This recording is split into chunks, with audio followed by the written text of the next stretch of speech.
Brienne stood in the great hall of the Red Keep, her broad shoulders squared beneath the weight of newly polished armor. Sunlight streamed in through the high windows, illuminating the raised dais where the Iron Throne loomed. The metal tang of old blood and steel clung to every inch of this place as surely as dust in the rafters. She had never been comfortable here. Even as she'd sworn her oaths and fought for kings and queens, the Red Keep's walls had always felt tight around her. This fortress was built for intrigue. It was built for those who knew how to play the game of court. And for her, court had ever been a realm of half-spoken words, sly smiles, and the press of gossip behind her back. She took a deep breath and remembered the way her father's keep in Tarth felt, with the salt wind rolling off the sea and the sunlight shimmering on the Sapphire Isle's blue waters. But today all that felt very far away. Before her, there was only a swirl of color and sound. Lords draped in finery, ladies bustling about in bright silks, and the ever-watchful king's guard at their stations by the pillars. Their white cloaks glimmered, but Brienne did not envy them. That life, though she had once coveted it, was in the past. She had found a new path, one that both terrified and emboldened her. There was a hush, as though all the voices had suddenly discovered they spoke too loud in the presence of something unexpected. She had become used to such reactions. Her sex, her size, her entire being seemed to make lesser men and women shrink back or stare openly. But this was something else, a whisper that rolled through the crowd as a familiar figure approached from behind the throne. It was the king himself, the young man once known as Bran the Broken, now King Brandon Stark of the Six Kingdoms. He was carried on a fine wheeled chair, pushed by a steady-handed steward. Clad in muted browns and silvers, with his cloak of white direwolf fur draped over his shoulders, he looked like a wraith from some ancient legend, stark wisdom in his eyes.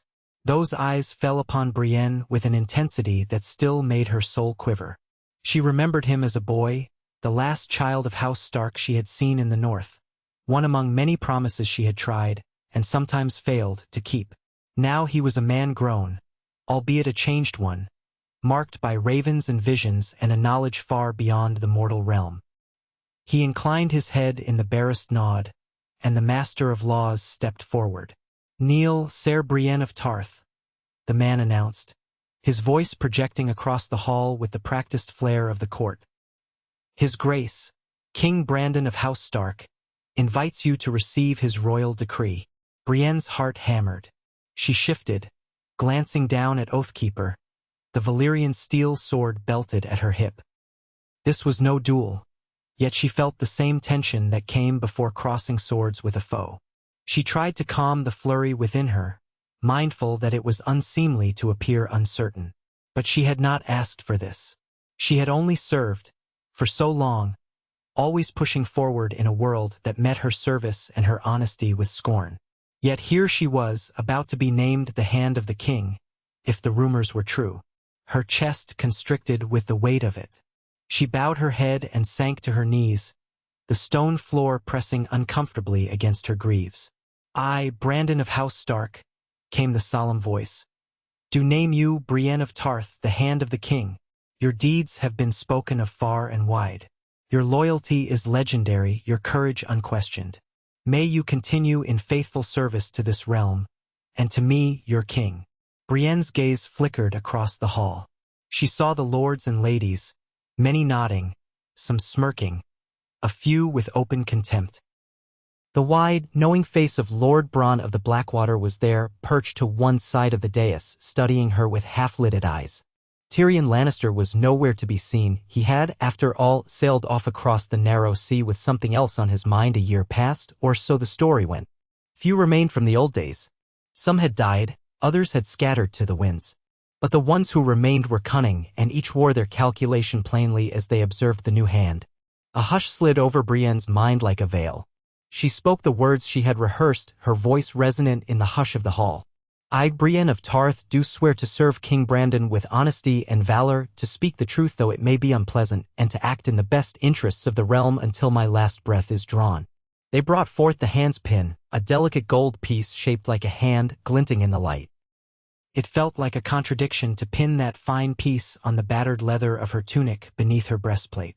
The Master of Laws pinned it carefully, stepping back to reveal it. Applause rippled through the chamber. She forced herself to stand tall beneath that flood of eyes. Though her cheeks burned with a flush she was sure everyone could see, Brienne thought of the vow she had made as a young girl, that she would prove worthy of knighthood, that she would show the world what loyalty and honor meant. This was merely a new oath to keep. King Bran inclined his head again, then gestured. "Rise, my hand. There is much to discuss." The herald stepped forward once more, proclaiming the ceremony concluded. A second wave of applause followed, though it felt more half-hearted now, as though many in attendance simply clapped because it was expected of them. With that, the crowd began to disperse, drifting in clusters of silk and whispers. The king's steward wheeled him toward the royal apartments. Brienne steeled herself, took a breath, and followed. She felt each footfall echo in her ears, accompanied by the hush of voices and the swish of cloaks behind her. She had not yet learned how to navigate the endless corridors of the Red Keep with the same quiet confidence as those who had spent years slinking from council room to private audience. But she told herself that if she could endure the scorn of lords and the threat of swords, she could handle the labyrinth of hallways. When they reached the small council chamber, the king's steward swung open the door. King Bran gestured for her to sit, and the steward withdrew to stand by the wall. It was a modest chamber by Red Keep standards, circular, with a large central table and 7 seats for the council members. Tapestries depicting the histories of the 6 kingdoms lined the walls. Tall windows let in rays of sunshine, illuminating the dust mote swirling in the air. Brienne carefully removed her gauntlets, placing them on the table. Across from her sat a quiet figure, the new master of whisperers, Lady Jane of the Crag, a small woman with a thin, patient face. She wore unassuming browns and had hair the color of muddy straw. Next to her, Lord Davos Seaworth, older now and deeply lined with care, offered Brienne a kindly smile. The Onion Knight had aged since she last spoke with him in the field, but he was still a welcome sight among so many new faces. Grand Maester Brose, a dignified man in gray robes, his chain rattling with every subtle movement, watched her intently.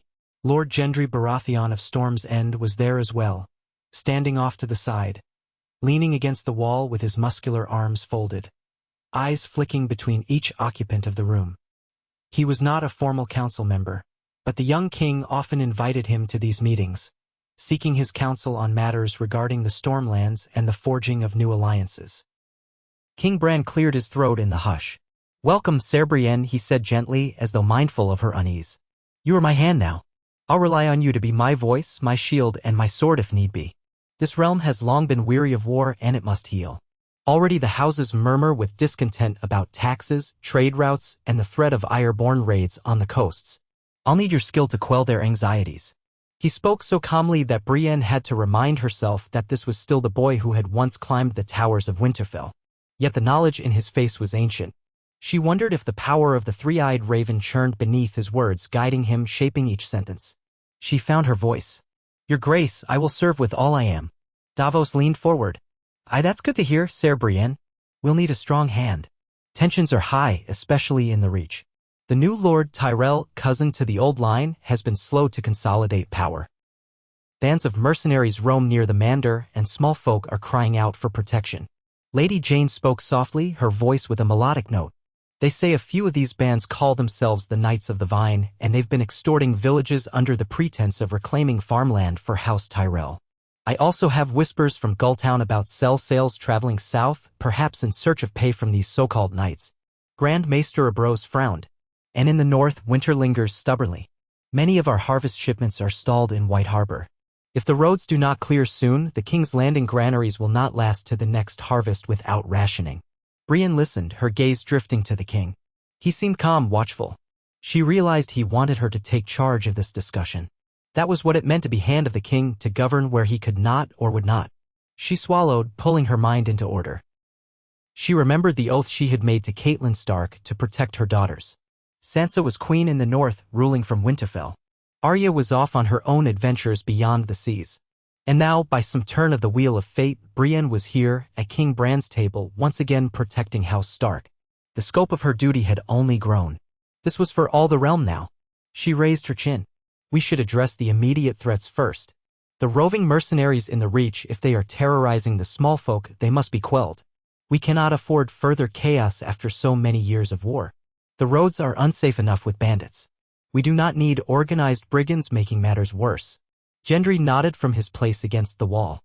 I'll gladly lend some men from Storm's End. I can march a modest force west to help Lord Tyrell keep order if it pleases the king. Brienne regarded Gendry, still struck sometimes by how much he resembled the late King Robert in stature if not in temperament. That would be helpful, she said.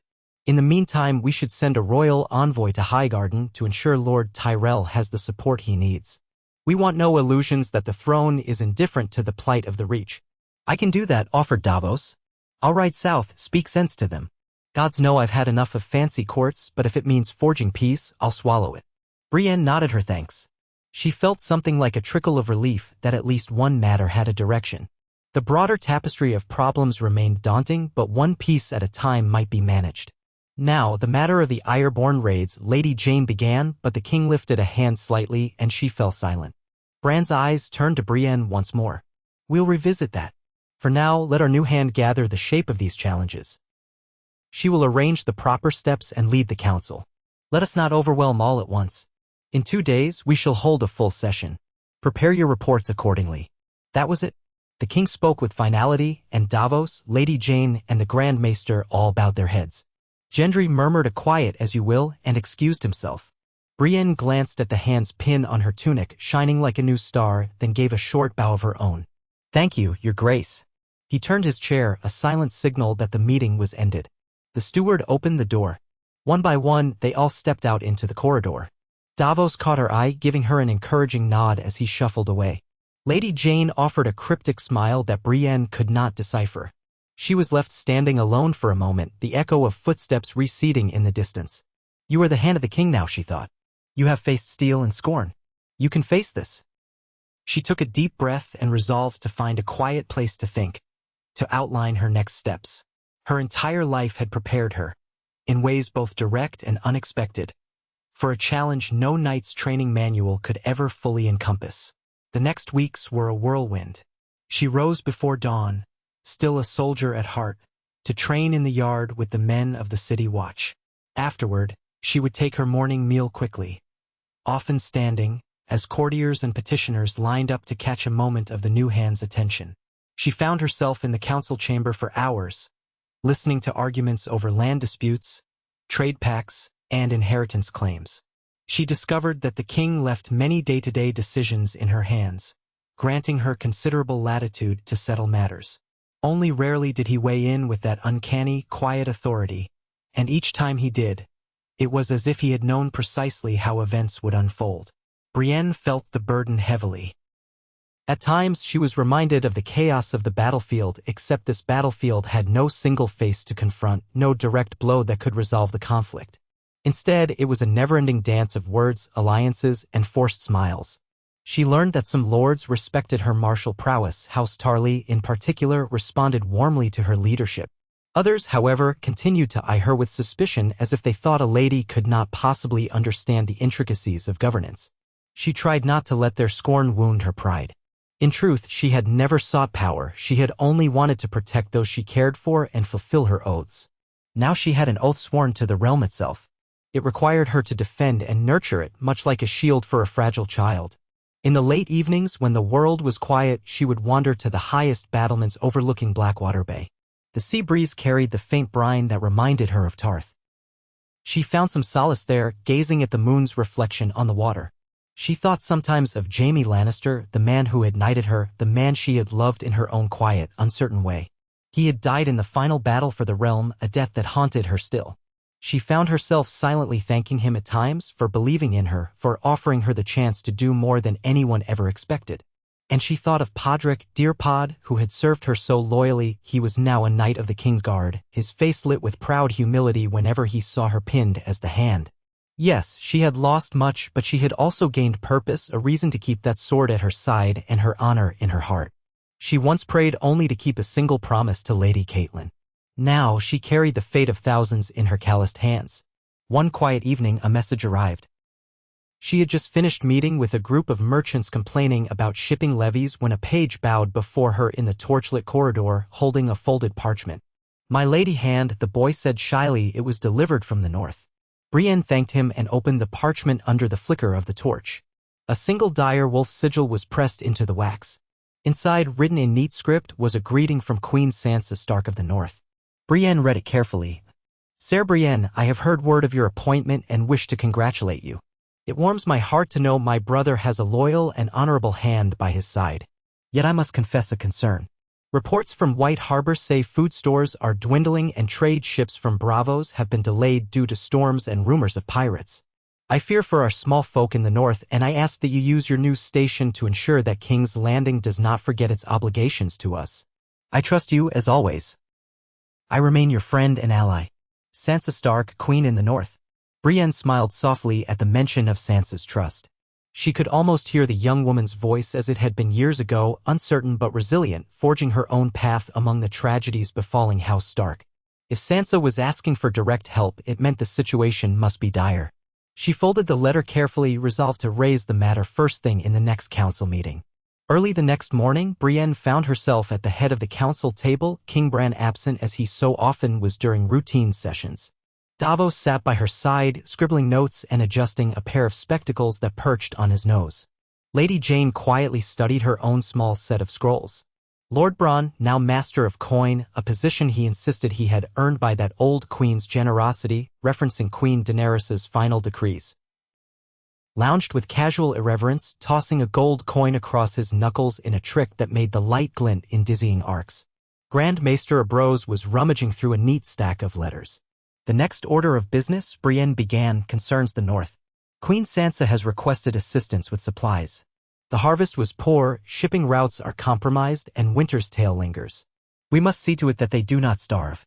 Bronn grimaced, catching his coin with a sharp snap. I, the north. Always needing something. Could we not simply send a few shipments of grain? That's what the crown's surplus is for, isn't it? Davos cleared his throat. We do have a surplus, thanks to last year's mild weather in the Crownlands. But shipping it up there is the trouble. Pirates, storms, and the airborne threat along the coast, those are real concerns. We'd need an armed escort for any significant cargo. Lady Jane tapped her fingers lightly on the table. My whispers indicate the airborne are not the threat they once were. Yara Greyjoy rules the Iron Islands, and she's mostly abiding by her treaty with the throne. But there are always rogue captains seeking plunder. The Stepstones have become lawless again, fostering pirates who might range far if they believe there is profit. Brienne nodded, recalling her own days at sea, the perils of pirates and storms that could swallow entire ships. We need to secure the shipping lanes. Send a small fleet to escort the grain ships. If we can't find enough war galleys at King's Landing, perhaps Lord Valerion can lend a few from Driftmark. Or, Lord Baratheon might be persuaded to supply them from Storm's End. Bronn shrugged. That'll cost a tidy sum, you know. Sailors' wages, hazard pay, plus the cost of the grain itself. The crown can afford it, but we'll be dipping into the new coin I've been collecting from the lords with those oh-so-popular taxes. You're the master of coin, Brienne reminded him, her voice calm but firm. Find a way. He gave an exaggerated sigh. As you say, my lady hand. Davos turned to her, an unspoken question in his eyes. She gave him a nod. Lord Davos, could you see to the arrangements?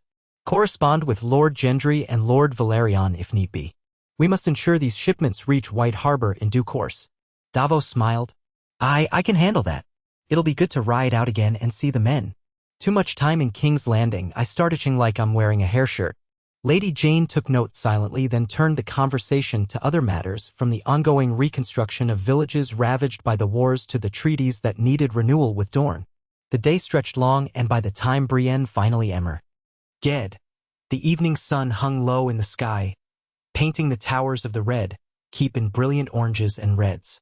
She had barely taken 3 steps into the corridor when she saw Podrick Payne waiting there, tall and clad in his white cloak and polished armor of the Kingsguard. His face lit up with a boyish grin as he approached. My lady, my lord, Sir Brienne, he stammered, not entirely sure how to address her new station. She allowed herself a small, genuine smile. Podrick, please just call me Brienne when we're alone. What is it? He rubbed the back of his neck. The king would like to speak with you if you've a moment. He's in the Godswood. Brienne nodded. She wasn't surprised. She had noticed that King Bran spent more time in the Godswood than he did on the throne, communing with whatever powers guided him now. It felt more natural to him than the courts of men. She followed Pod through winding corridors and across a small courtyard to the godswood. Here, the hustle of the castle gave way to the hush of leaves and the subdued trickle of a fountain. A single heart tree grew in the center, its pale bark carved with a solemn face. She saw the king beneath it, unaccompanied, gazing at the red leaves that stirred with each breeze. She moved to him quietly, leaving Pod at the edge of the grove to stand guard. The king's eyes flickered over her as she approached. "You seem tired," Brent said. He spoke so softly it might have been the wind through the leaves. Brienne took a moment to settle into the tranquility of this place. "There is much to do," she replied, "and I'm still learning. Ruling from a chair is more complicated than fighting on a battlefield." He nodded. "The battles in a council chamber can be just as harsh, though not as bloody." She swallowed, remembering how the day had felt like a series of small skirmishes with words instead of swords. "I worry sometimes, Your Grace, that I'm not suited to all of this. I'm a soldier. I know how to protect. Leading the realm is something else entirely." Bran's distant gaze didn't waver. "You fought for the living when the dead rose. You kept your oaths despite betrayals and heartbreak. You guarded my sisters in spirit if not always in presence. You carry yourself with honor. That is what the realm needs above all else.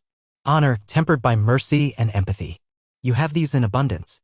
She bowed her head, feeling the weight of his words. "I am humbled by your trust, but the burdens are heavy. There are too many demands. This lord wants a favor, that lord bristles at attacks. And I, Your Grace, I never wanted to be part of the Game of Thrones. I only wanted to do what was right." A ghost of a smile touched his lips. "And that is precisely why I wanted you. This realm has endured too many who desired power for its own sake. You do not. You desire peace and justice, and that is enough." He looked up at the leaves above him, red against the dusk sky. "When I listen to the weirwood, I hear echoes of the past. Knights who were guided by arrogance, lords who sought only their own comfort. But I also see glimpses of what could be if we learned from our mistakes. I see you, Brienne, standing firm. A shield to the realm and a sword when needed." Her throat tightened. There was something about his voice, the knowledge within it that both soothed and unsettled her. "I will serve," she said simply. He reached out, placing a hand on her armor. His fingers were slender, but the authority in that touch was like a solemn blessing. "Then serve, Brienne of Tarth. Serve with all your heart as you always have." In the hush of the godwood, she felt a renewed sense of purpose. She was not fighting these battles alone. She had friends, Davos, Podrick, Gendry, even Lady Jane, whose cunning might be invaluable in times of crisis. She had the king's trust, and she had her own unwavering belief in the oaths that guided her. The days that followed saw progress in the realm's affairs. With Davos's skill in negotiation and Gendry's readiness to lend troops, reports came that the Reach was settling. The Knights of the Vine had been disbanded or turned to some more legitimate cause. A small fleet set sail toward White Harbor, carrying grain and guarded by capable men. Brienne breathed easier, though she knew these were but the first of many tests. In the capital, she continued to navigate the lords and ladies who sought to curry favor. Many still could not decide whether to fear her or to exploit her. She wore her armor most days, finding that it put some of the more lecherous courtiers off balance. Rumors circulated that the king's hand slept in the same mail she wore in the yard, so rarely did anyone see her in a dress or formal attire. One evening, she was approached by Lady Felice of House Rosby, a young woman known for her aspirations in court. Lady Felice tried to spin a tale of how House Rosby's lands needed a new charter to better supply the crown. Brienne listened patiently, but it soon became clear that Lady Felice was angling for a betrothal match with some wealthy lord, likely seeking Brienne's endorsement. "My lady hand," Lady Felice wheedled, batting eyelashes that were thick with coal, "if you could but mention to Lord Royce how beneficial a union might be. My father has wealth, and I believe the crown could only benefit from seeing Rosby and the Vale grow closer." Brienne had little patience for these manipulations, but she tried to remain polite. "I will consider what's best for the crown," she said in as neutral a tone as possible. She had no interest in playing matchmaker. If such an alliance truly benefited the realm, she would speak to Lord Royce. But she suspected it was yet another attempt by a minor house to rise above its station. After excusing herself, she found Grand Maester Abrose in a corridor, leaning on his staff. He gave her a sympathetic look. "The intricacies of court can be draining," he said. "More so when one is not schooled in their subtleties." She inclined her head. "I'd rather face 10 Sellswords than one cunning courtier." He chuckled. "Your honesty is refreshing, Sir Brienne. Might I offer a word of caution? Some in King's Landing see you as an obstacle. You do not play the game, so they do not know how to manipulate you. That makes you dangerous. She tensed, but not in surprise. I am not here to be manipulated. I am here to serve the king. Ibros nodded, his chain rattling. Keep your guard up, then. There are old families with old grudges and new ones eager to carve a place in this realm. Your straightforward nature is admirable, but it can also be exploited if you are not careful. Brienne thanked him for his counsel, though it weighed on her mind.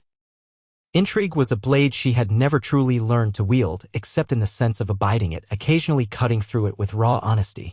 She must trust in the few allies whose hearts she believed she knew. Her chance to test her resolve in a more direct manner came sooner than expected. Reports arrived that a rebellious lord in the Riverlands, a minor Blackwood bannerman, was refusing to pay taxes to the crown.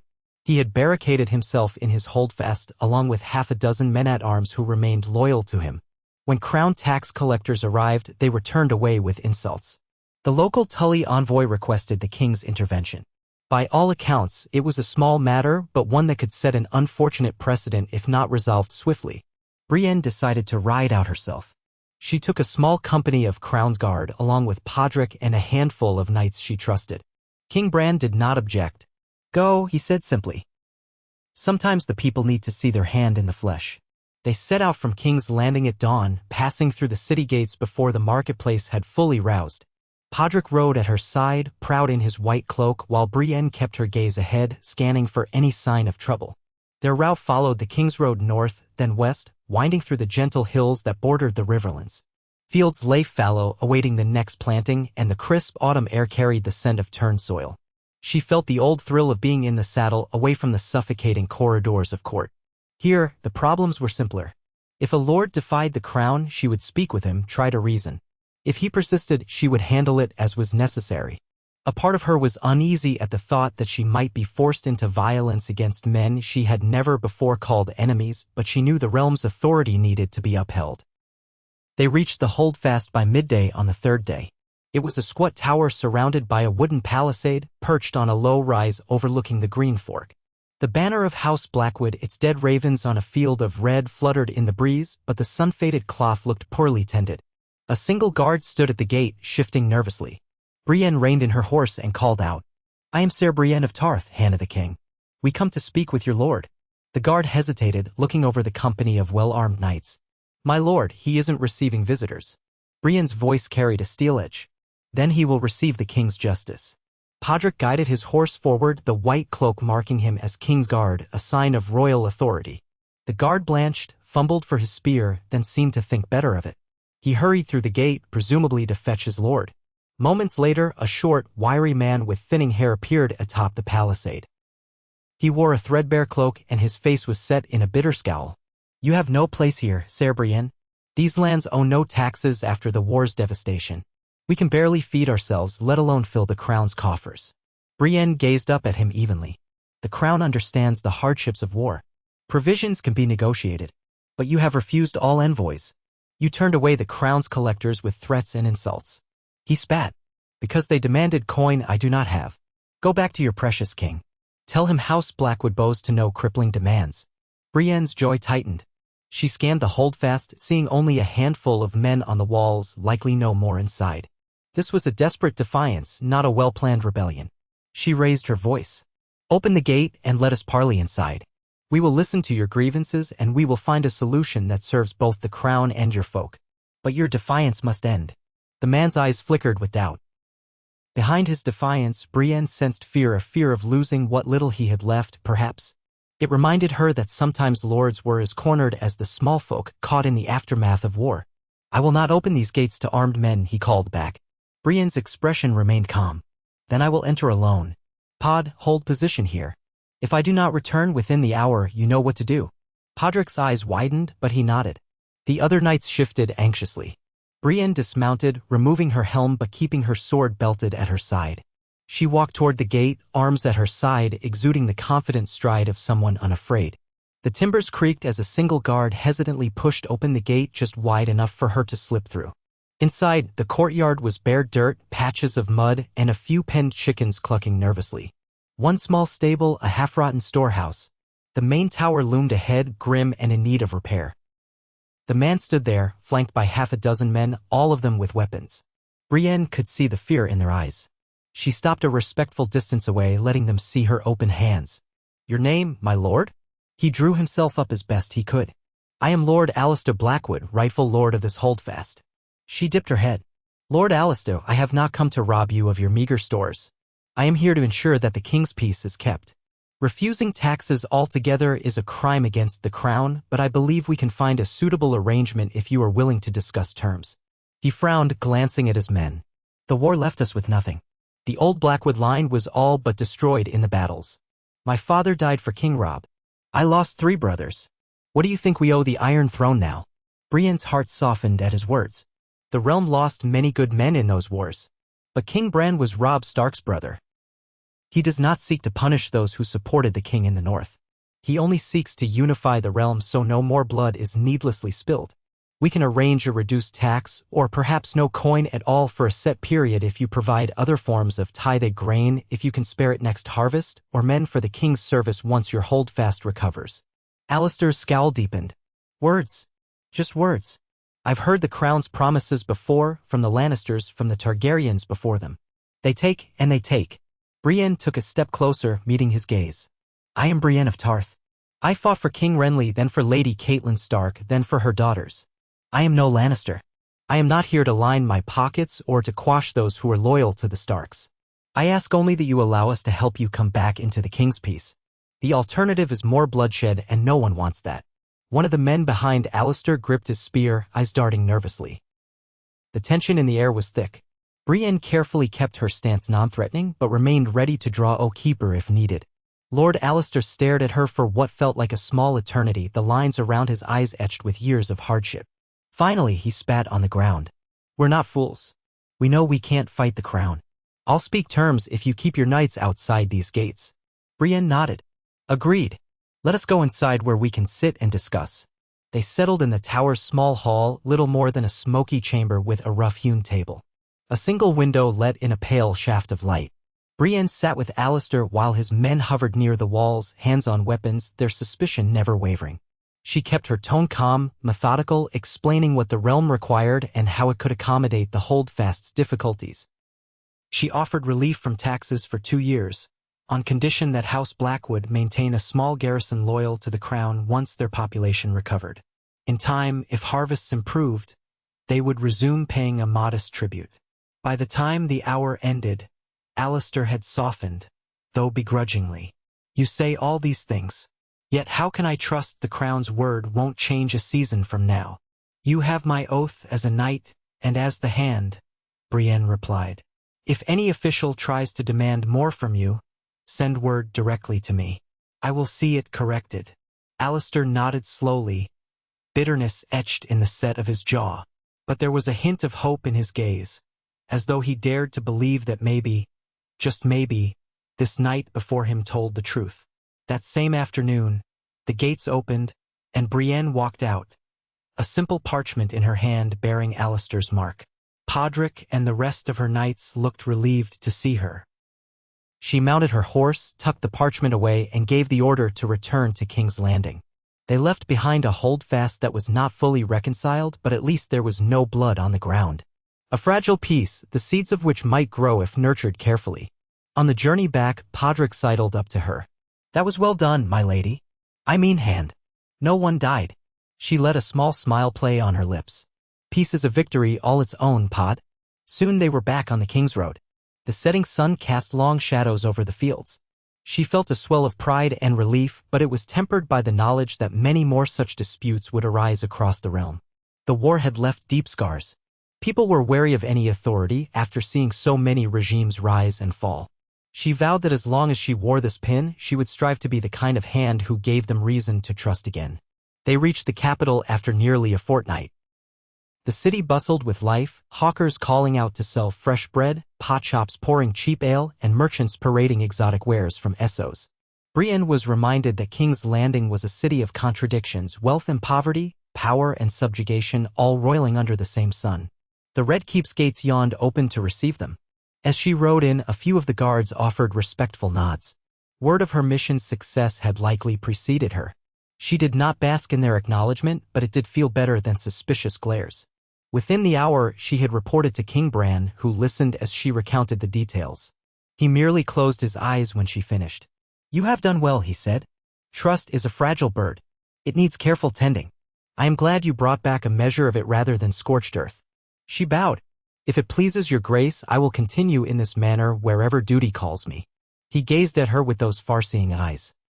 "The realm is large, and it needs many such small victories. But you cannot do it alone." Brienne nodded, wondering if he was hinting at future council appointments or alliances she would need to forge. She left the royal apartments with a renewed sense of determination. Over the ensuing weeks, she learned to delegate more.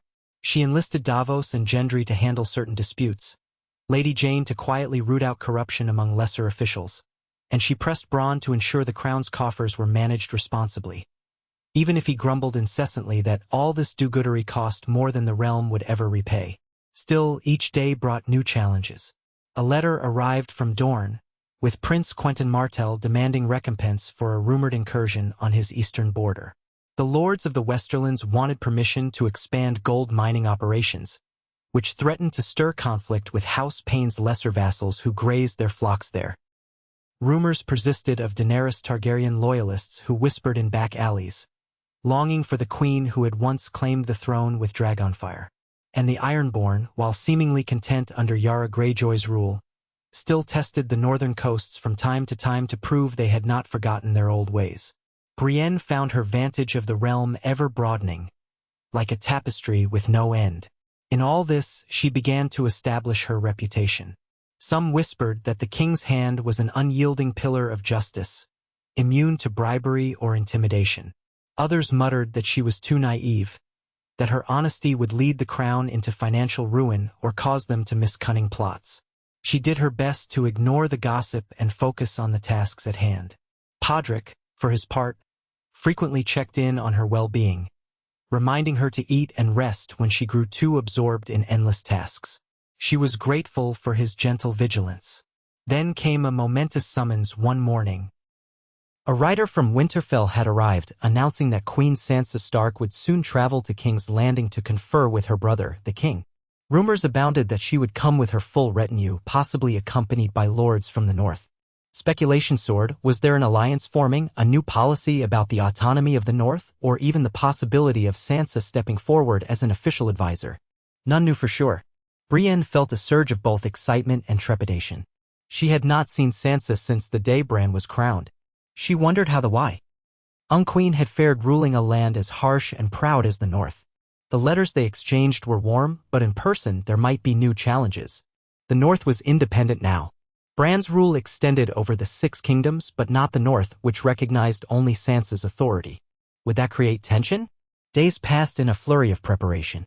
Finally, the horns on the city walls announced the arrival of Queen Sansa's procession. Brienne stood atop the steps of the Red Keep with the king's steward and a handful of knights awaiting her. King Bran was nearby in his wheeled chair, Podrick at his side. The gates swung open, admitting a line of northern riders. They looked splendid and formidable, cloaks of heavy fur billowing behind them. The pale sunlight glinted off steel and leather, reflecting the pride of the north. At the head, mounted on a gray courser, was Sansa Stark. Her hair was bound in a crown of braids woven around a thin circlet of silver. She wore a dress of deep blue velvet trimmed with white fur at the collar and sleeves. She carried herself with a regal grace Brienne remembered seeing glimpses of in her youth, but never so fully realized. Sansa had grown into her birthright, shaped by trials that would have broken many. As her company reined in, Sansa dismounted and offered a formal curtsy to her brother, the king. Bran inclined his head. "Sister." She rose, letting a cool but genuine smile touch her lips. "Your grace." Then her gaze flicked to Brienne, and warmth stole across her features. "Sir Brienne." She stepped forward and clasped Brienne's arm. "It is good to see you." Brienne felt an almost shy happiness. "Your grace, you honor us with your presence." The formalities soon gave way to the swirl of the northern retinue finding their accommodations, meeting with lords, paying respects. That evening, a feast was held in the great hall to welcome Queen Sansa. Long tables groaned under roasts, pies, and flagons of ale while minstrels played hearty tunes. The courtiers of King's Landing mingled with the northern bannermen, exchanging uneasy pleasantries. But the mood felt lighter than some gatherings Brienne had seen in these walls. Perhaps the shared trials of the recent wars had taught them some humility. Brienne sat at the high table beside Davos and Grand Maester Bros across from Sansa and Bran. The king partook little, nibbling on bread and occasionally sipping watered wine, while Sansa conversed politely with the lords on either side. At one point, she caught Brienne's eye and gave a subtle beckon. Brienne leaned forward. "Yes, your grace." Sansa's voice was low, so only Brienne and Bran might hear. "I have come with certain matters to discuss. The North's population is growing, some small folk fleeing the more tumultuous riverlands have taken refuge in our domain. We need more farmland, better access to trade. Perhaps a direct route through the Vale. If we can secure the Ares' cooperation, it would be a boon. But Lord Robert Arryn remains difficult to manage." Bran listened, his expression composed. "We will speak of alliances with the Vale. My hand has contacts there, and I trust her to smooth negotiations." Sansa inclined her head. "Very well. I look forward to discussing the details. But also, I wish to see for myself how you fare, brother, and to speak with our new hand. The letters spoke of your deeds, Ser Brienne, but I would hear them from your own lips." Brienne swallowed the lump in her throat. "I have done what needed to be done to keep the realm at peace. Nothing more." A flicker of sorrow crossed Sansa's face. "You've never claimed your own worth, have you, Ser Brienne? You saved me more times than I can count. And now you preserve the realm from tearing itself apart." Brienne tried to demur, but Sansa shook her head gently. "Your humility is admirable, but do not let it blind you to your accomplishments. The realm is fortunate to have you. And so am I." Her words kindled a warmth in Brienne's chest, a sense that the many painful roads she had walked were not without meaning. She managed a small nod in acknowledgement, uncertain how to voice her gratitude. The feast continued into the night, but eventually Brienne slipped away. The chatter of so many voices, the glare of torchlight reflecting on polished armor and jewels, was overwhelming. She found her feet guiding her to a small courtyard lit by moonlight. A cool breeze brushed against her flushed cheeks. She took a moment to gaze at the sky. The moon was nearly full, casting its pale glow over the battlements. She heard footsteps and turned to see Sansa approaching, wrapped in a dark cloak lined with fur. The young queen's face was serene but held a hint of concern. "I hoped I might find you here," Sansa said quietly. "I remember how you dislike courtly feasts." Brienne gave a soft snort. "I cannot deny it. The music, the dancing, the gossip. I've never found ease in them." Sansa stepped closer. "Nor did I, once upon a time. But I learned to wear a mask when needed. Here, though, I would be free of it. If only for a moment." Brienne nodded, her eyes drifting to the starry sky. "You've grown into a great ruler, your grace. I remember the frightened girl at King Joffrey's court, living in terror. Now look at you." Sansa's voice softened. "I had many teachers. Some taught me through cruelty, others through kindness. You taught me to value honor and loyalty. You showed me there was good in this world, even when it was hard to see." Brienne felt heat rise to her cheeks. She was unaccustomed to praise, even after all these years. "I only did my duty." "Yes," Sansa said, her gaze warm, "and that is what sets you apart. Duty is easy to say but hard to live by, especially in a world like ours." They fell into a companionable silence. Crickets chirped in the dark corners of the courtyard. The distant bustle of the feast drifted across the stone walls, faint but persistent. At length, Sansa drew her cloak tighter. "I will remain in King's Landing for some weeks. I hope we can speak further. There are matters I wish to bring before the king and his council, not just about the Vale, but broader policy that could benefit both the North and the Six Kingdoms. A weaving of trade routes, cultural exchange, perhaps even encouraging certain marriages." Brienne stiffened slightly at the last suggestion, but Sansa gave her a knowing smile. "Not for you, Ser Brienne, if that's your worry. I know you have no desire for a match. But the realm stands to gain much if the families of the North and the South unite more closely. I came prepared to negotiate these proposals, but I would feel more confident with your support in the council." Brienne inclined her head. "You shall have it if the proposals are fair and benefit the realm." Sansa let out a quiet breath. "Thank you. I know I can rely on you to be just." They said their goodnights and Sansa returned to the feast, leaving Brienne alone in the moonlit courtyard. She took a moment to savor the hush, thinking of how the lines between personal loyalty and public duty often blurred in this world. She would do right by Sansa as she had vowed all those years ago, and she would do right by King Bran. The realm was her charge now, north, south, east, and west. The following weeks saw the council chambers filled with the presence of Queen Sansa and her advisors discussing trade, borders, the importance of ensuring the North's unique customs were respected even as it engaged more deeply with the Six Kingdoms. Brienne presided over many of these talks, guiding them toward compromise when disagreements arose.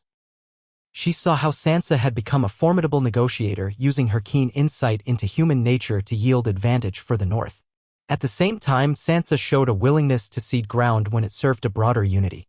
Bran would occasionally interject with cryptic suggestions, references to old alliances or future consequences that only he could see. Each time, it was as though the entire council paused to regard the king's strange knowledge. Brienne used Bran's brief interventions as anchors, forging a consensus among the more pragmatic concerns of the council and Sansa's keen sense of the North's needs. In the evenings, Sansa sometimes joined Brienne for quiet walks, discussing matters of the heart rather than affairs of state. They spoke of Arya, who still roamed faraway lands. They spoke of Samwell Tarly, who was busy in the Citadel forging new approaches to healing. They reminisced about the lost faces Catelyn, Robb, Rickon, and the many who had died in the wars. In those moments, it felt more like old friends reuniting than a queen and her hand. One such evening, as they strolled the castle ramparts overlooking the moonlit bay, Sansa paused. "I sometimes wonder," she said softly, "if we will ever truly know peace. There are so many fault lines in the realm, so many grudges that linger. Even now, in the quiet of night, I can feel the tension coiling beneath the surface." Brienne looked out over the water. "Peace is fragile, but it is worth fighting for, piece by piece. I've seen enough war to know what the alternative is." Sansa turned to her, her expression illuminated by the silver glow of the moon. "Then we shall continue this fight together, Sir Brienne." Brienne smiled. "Together, Your Grace." And so the days turned into weeks, and the realm continued to move forward under the guidance of King Bran and his hand. The seeds of new alliances were planted. Trade routes were mapped. Treaties and charters were drafted to address the pressing needs of each region. There were setbacks and arguments, of course, but each time Brienne used her steady sense of justice to steer the council toward resolutions that would benefit the realm as a whole, not just the loudest or richest parties. The king's justice was administered fairly. Brienne oversaw cases of corruption, hearing both sides and rendering verdicts without favoritism. Some said it was because she had no personal ambition, no house fortune to protect or expand. They whispered that this made her uniquely impartial. Others grumbled that she lacked the cunning to twist the rules to favor herself. But Brienne ignored the gossip. She remembered the lessons of her father, of Lady Catelyn, of Jaime Lannister. She remembered the oaths she had sworn to protect the weak, to defend the innocent, to uphold honor. She wore the hand's pin, but underneath it all, she was still a knight, bound by oath and conscience. One late afternoon, as the sun cast long shadows in the throne room, she was called to stand at King Bran's side. A line of supplicants had come for royal judgment, among them a young noble accused of assaulting a common girl in Flea Bottom. The noble sneered at the accusation, expecting his station to spare him any real consequence. Brienne listened to both sides, then turned to the king, awaiting his direction. Bran said nothing, only looked at her. She understood. She turned back to the accused. "Your station does not place you above the law," she proclaimed, her voice echoing off the cold stone walls. "You will be taken into custody, tried by a jury of your peers. If found guilty, you will face punishment befitting the crime, up to and including the loss of your title if the court so deems." The shock on the young noble's face was palpable, and a rustle of surprise went through the spectators. Brienne felt no pride in this, only the steadfast certainty that right must be done. As the city watch led the man away, she caught a glimpse of the king's faint smile. In that moment, she realized that justice, real justice, was not some distant ideal. It was an everyday endeavor, carried out in small acts and grand gestures alike. That night, she sat alone in her chamber, polishing Oathkeeper. The sword's Valyrian steel caught the candlelight in ripples. She thought of all the battles it had seen, all the vows it symbolized. Now it served a different kind of battle. She traced a finger along the blade, mindful of its deadly edge. Even in peace, a sword might be needed, but it would be sheathed as long as possible. That was the difference between a tyrant and a true protector of the realm. A knock came at her door. She called for the visitor to enter, and in walked Podrick, smiling faintly. "My lady, hand. The king requests your presence in his solar." She rose, sliding Oathkeeper into its scabbard. Podrick led her through the torchlit corridors to a small solar where King Bran waited, a crackling fire in the hearth. He looked up as she entered, and a rare note of warmth glimmered in his eyes. "Sit, please," he said, gesturing to a chair across from him. She did, carefully. The king's steward discreetly left them alone. Bran studied Brienne for a moment as though sifting through time itself. Then he spoke, his voice gentle. "The realm has endured centuries of conflict, betrayal, and heartbreak. It needs more than a king who can see all paths. It needs leaders of unwavering honor. You have proven yourself that leader, Brienne. You've done what many thought impossible." She bowed her head slightly. "I serve your grace." He reached for a rolled parchment on the table, offering it to her. "This is an official decree from the crown, naming you the warden of the King's Guard in addition to being the hand. Ser Podrick will of course remain a knight of the King's Guard, but I want you to oversee their conduct and training. Your skill is unmatched. And with this, we solidify your role as both sword and shield of the realm." Brienne's eyes widened. "Your grace, that is a high honor. I never imagined." He smiled softly. "Nor did I once upon a time. But your path led you here. This realm will know a time of peace, I think, if we continue on this course. People will need an example to remind them of the value of oaths kept. You are that example." Emotions churned in her chest, both pride and an almost fearful sense of responsibility. "I will not fail you." "I know," Bran said simply. And so it was that Brienne of Tarth, the first woman to be a knight of the 7 kingdoms, now 6, and the first woman to be hand of the king, also found herself overseeing the King's Guard. Her station had grown beyond anything she ever dreamed in her youth on Tarth. Yet she remained humble, setting about her duties with the same earnest devotion that had once guided her sword arm. In the following days, she met with the current King's Guard, including Podrick. She saw in his eyes a fierce pride on her behalf. She drilled with them in the yard, instructing them on discipline, technique, and the importance of chivalry. She made sure they understood that protecting King Bran and all he represented was more than just standing guard. It was about upholding the ideals that might finally bring lasting peace. Word spread across the realm that a woman led the King's Guard and served as the king's hand. Some scoffed, some cheered. But slowly, the realm adapted. People took comfort in her reputation for fairness, in the sight of her tall figure striding through the Red Keep's halls, always ready to listen, always prepared to defend. She had once been scorned as a freakish maiden who wanted to be a knight. Now she was the living embodiment of knighthood's highest virtues. As the months passed, the realm edged toward a new era. The treaties with Dorne were renegotiated peacefully. Yara Greyjoy made overtures of trade with the mainland, albeit with some northern watchfulness. The Riverlands began to flourish again with improved harvests. The scars of war remained, but they began to fade under consistent governance and renewed hope. In King's Landing, the small council functioned with a sense of unity unheard of in generations. Lord Davos offered frank counsel grounded in practical experience. Lady Jane's whispered network kept them informed of plots before they could fester into crises. Grand Maester Ambrose tended to matters of health and law with meticulous care. Bronn griped about coin but managed the treasury with a surprisingly deft hand. And all of them looked to Brienne for direction, for the final word in matters both great and small when the king opted to remain aloof. Sansa eventually returned to Winterfell, satisfied that her proposals for trade and cooperation were in motion. She departed with a promise to visit often and with a quiet moment alone with Brienne in the courtyard, where she expressed her gratitude for all Brienne had done and was yet to do. One night, after a long day of council meetings and martial drills, Brienne wandered to the Godwood. The red leaves rustled overhead. She approached the heart tree, remembering her first oath to Catelyn Stark beneath a different heart tree in the north. So much had changed since that day. Her quest to find and protect Sansa had led her through unimaginable trials. She had lost and found faith, and now she stood as the realm's most powerful voice under King Bran. She placed a hand on the trunk, feeling the texture of the carved face beneath her palm.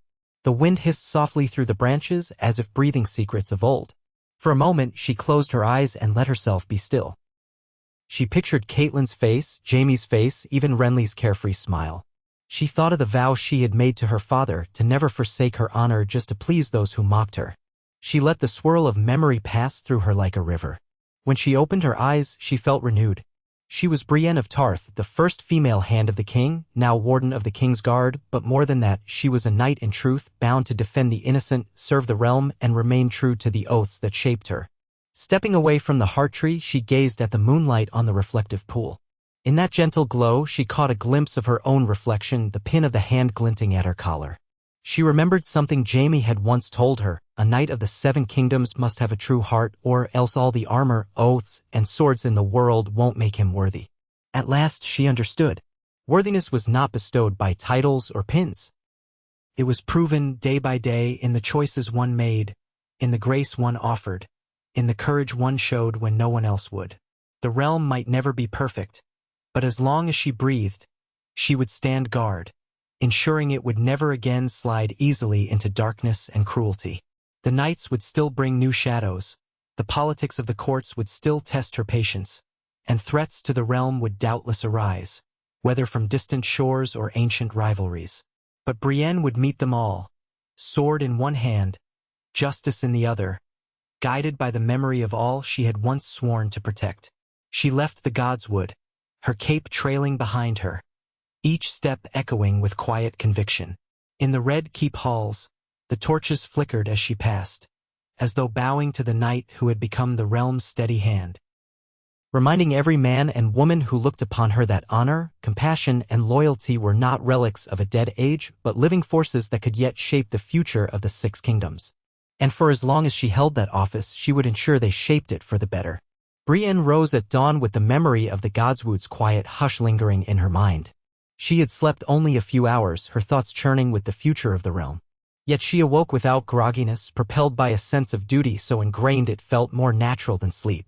She donned the plain tunic beneath her steel and pinned the hand's sigil to her breast, an emblem that was by now as much a part of her as Oathkeeper. In the small mirror, she took a moment to examine her reflection.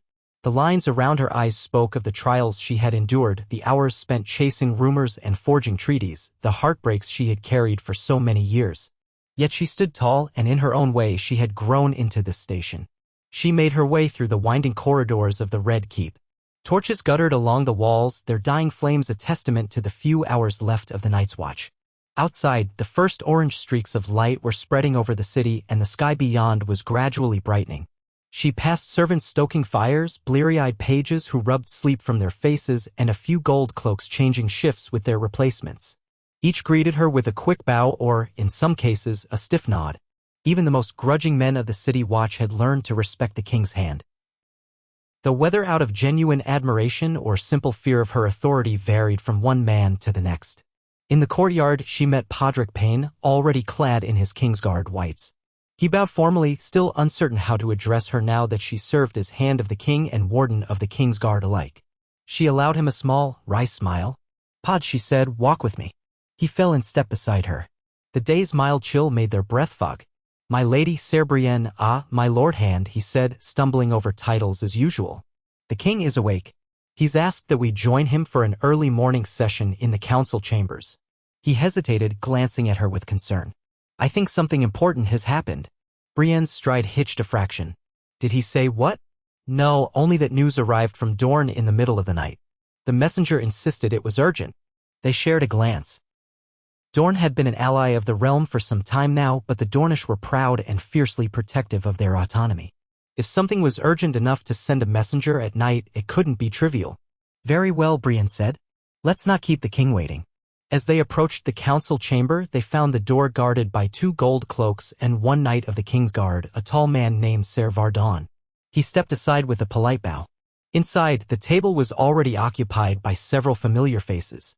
Grand Maester Ambrose sat with a collection of parchments and scrolls arrayed before him. Lord Davos Seaworth stood near the hearth, arms folded, his face etched with concentration.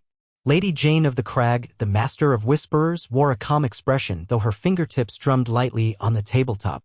Lord Bronn of the Blackwater, Master of Coin, lounged in a seat, legs kicked out, lips pursed in annoyance. And in the place at the head of the table was King Bran in his wheeled chair, an inscrutable expression on his young but ancient-seeming face. Brienne entered with a brief bow, Podrick at her side. She noticed that the king was reading a letter in silence. The only sound in the chamber was the crackling of the fire and the shuffling of Ambrose's chain as he arranged his notes. When Bran finished reading, he lowered the parchment onto the table with measured deliberation.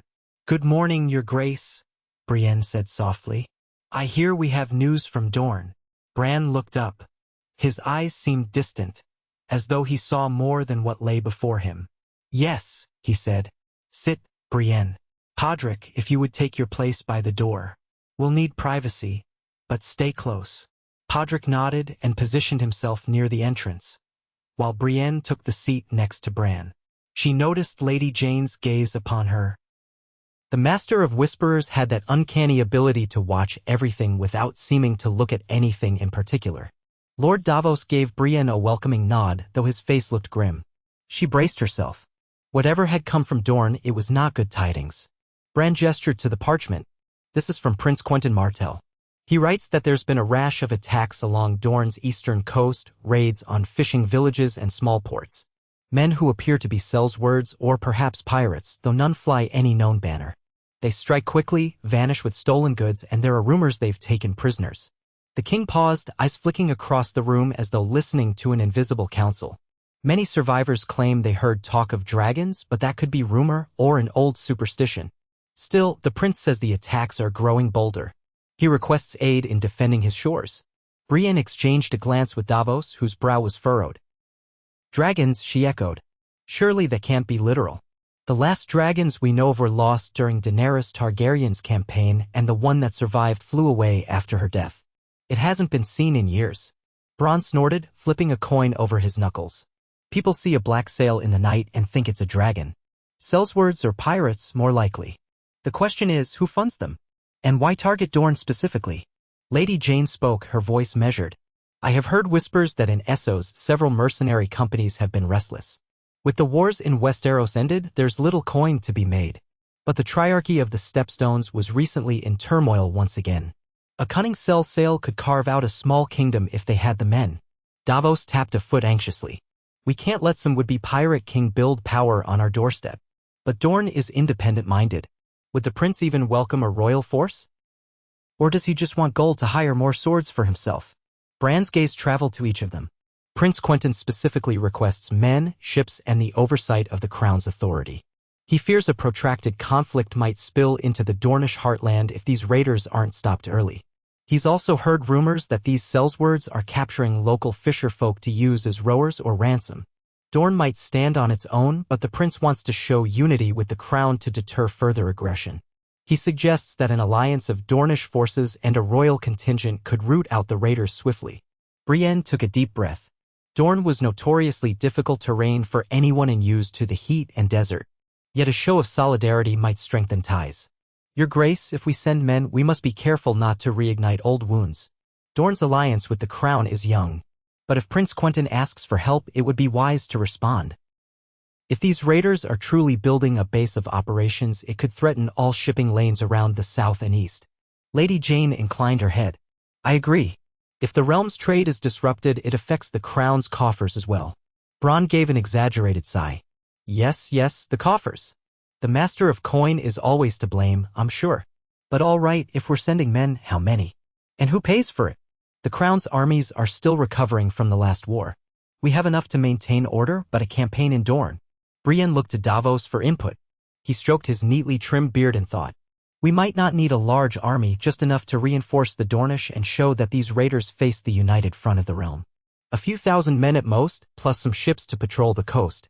It'd be wise to coordinate with the prince's own forces so we're not stepping on Dornish pride." Bran's expression did not change. "I will not command a great host. But we should send a royal delegation with authority to act in my name, supported by a strong force. Brienne, I would have you lead it." Brienne's heart thudded. She should have expected this. She was the hand after all, and it was her duty to address threats to the realm. Still, the magnitude of it struck her. Leading a force into Dorne would mean leaving King's Landing for perhaps months, negotiating a desert environment, ensuring the men didn't offend Dornish customs. She felt the weight of her new station like a physical pressure on her shoulders. "My king," she said formally, "I will do as you command. But are you certain it must be me to lead?" Bran nodded. "You are the hand. Your presence carries authority and fosters trust. Moreover, the Dornish know your reputation. Prince Quentyn will see that we take his plight seriously if you come in person." Brienne glanced at the rest of the council. Davos appeared supportive though worried. Bronn seemed resigned. Lady Jane offered a small nod of approval. Grand Maester Abrose observed quietly, but his face held a certain acceptance. They all seemed to agree that Brienne was the logical choice. She pressed her lips together in a firm line. Very well. I'll assemble the men and the ships necessary. We'll need to gather supplies in the Crownlands and coordinate with Prince Quentin before departure. Bran's eyes flickered with that far-seeing quality. Arrange a meeting with the Dornish envoy in the city. Confirm the details of their request. Then you'll have my full authority to lead our forces south. So it was decided. After the meeting concluded, the council dispersed to handle their respective tasks. Brienne walked with Davos as they left, the older man limping slightly, an old battle wound paining him in these cooler months, though he never complained. When they reached a quieter corridor, Davos spoke in a low tone. You've come a long way from the days of wandering in search of Lady Sansa. Now you're leading troops into the southern deserts. She managed a faint smile. You sound as if you're amazed. I am, Davos replied. Mind you, I've seen plenty in my time, dead men walking, dragons in the sky, kings rising and falling. But seeing you at the head of the King's Council, forging peace across the realm, is proof that the gods have their own sense of poetry. Sometimes I think it suits you more than you realize. Brienne breathed a rueful chuckle. I've always found my place on the battlefield. Ruling from the Red Keep's corridors is new to me. But if the realm demands it, I'll ride into Dorne. Better that than sitting idle while these raiders burn villages. Just mind the dunes, Davos said, and the sun. Dorne is no place for armor all day. Your men will need to adapt, or the heat will kill them quicker than any sellsword. I once sailed near Sunspear years ago. It's a harsh land if you're unprepared. She nodded, grateful for his pragmatic counsel. I'll speak with their envoy, glean what I can about local conditions. And I'll bring capable men, not just a show of force. Knights who can learn and listen. He clasped her arm. I'll remain here to help the king keep the realm steady in your absence. When you return, hopefully with a victory, we'll see to the next crisis. Brienne wondered just how many crises this realm would conjure in a lifetime. She offered Davos a genuine look of gratitude. Thank you, my friend. By midday, she had already summoned the appropriate captains and lords loyal to the crown. The yard bustled with activity, soldiers outfitting horses, scribes documenting provisions, stable boys brushing down destriers that stamped the dirt with nervous energy. Brienne oversaw them all, stepping through the throng to ensure order. She wanted a force that could move quickly, not a bloated army weighed down by cumbersome supply trains. Half a dozen ships would suffice, plus 1 or 2 supply vessels. Alongside them would be some 100 knights and men-at-arms, enough to hold their own, but not so many that they risked arousing Dornish indignation at a perceived invasion force. She was in the midst of detailing orders to a young knight when a familiar voice spoke behind her. I hear we're sailing south. Turning, she found Ser Vardon, the Kingsguard who had been posted at the council chamber door, standing with Podrick at his shoulder. Vardon was tall, though not as tall as she, with a lean build and sharp, intelligent eyes beneath his white helm. He had joined the Kingsguard some moons back, a skilled swordsman from the Westerlands who earned his place through feats of courage in a bandit skirmish. Podrick gave her a respectful nod. We'd like to accompany you, my lady hand. Brienne regarded them both, measuring their earnest expressions. For Podrick it was no surprise. He had been her squire once, and though they had parted ways when he took the white cloak, the bond they shared went deeper than titles.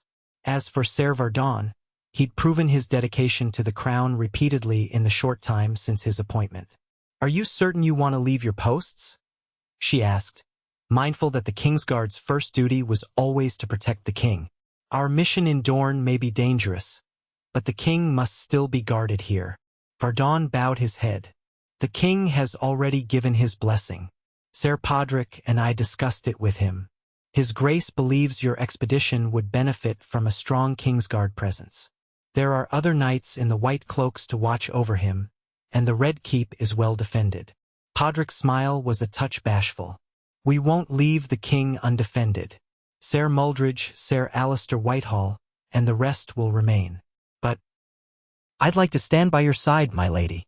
If these sellswords are as vicious as the rumors say, you'll need all the loyal swords you can get. Brienne's heart warmed at his words, though she kept her face composed. Very well. I'm glad to have you both. But keep in mind, this is not a war for glory. If it can be avoided, we will solve this with as little bloodshed as possible.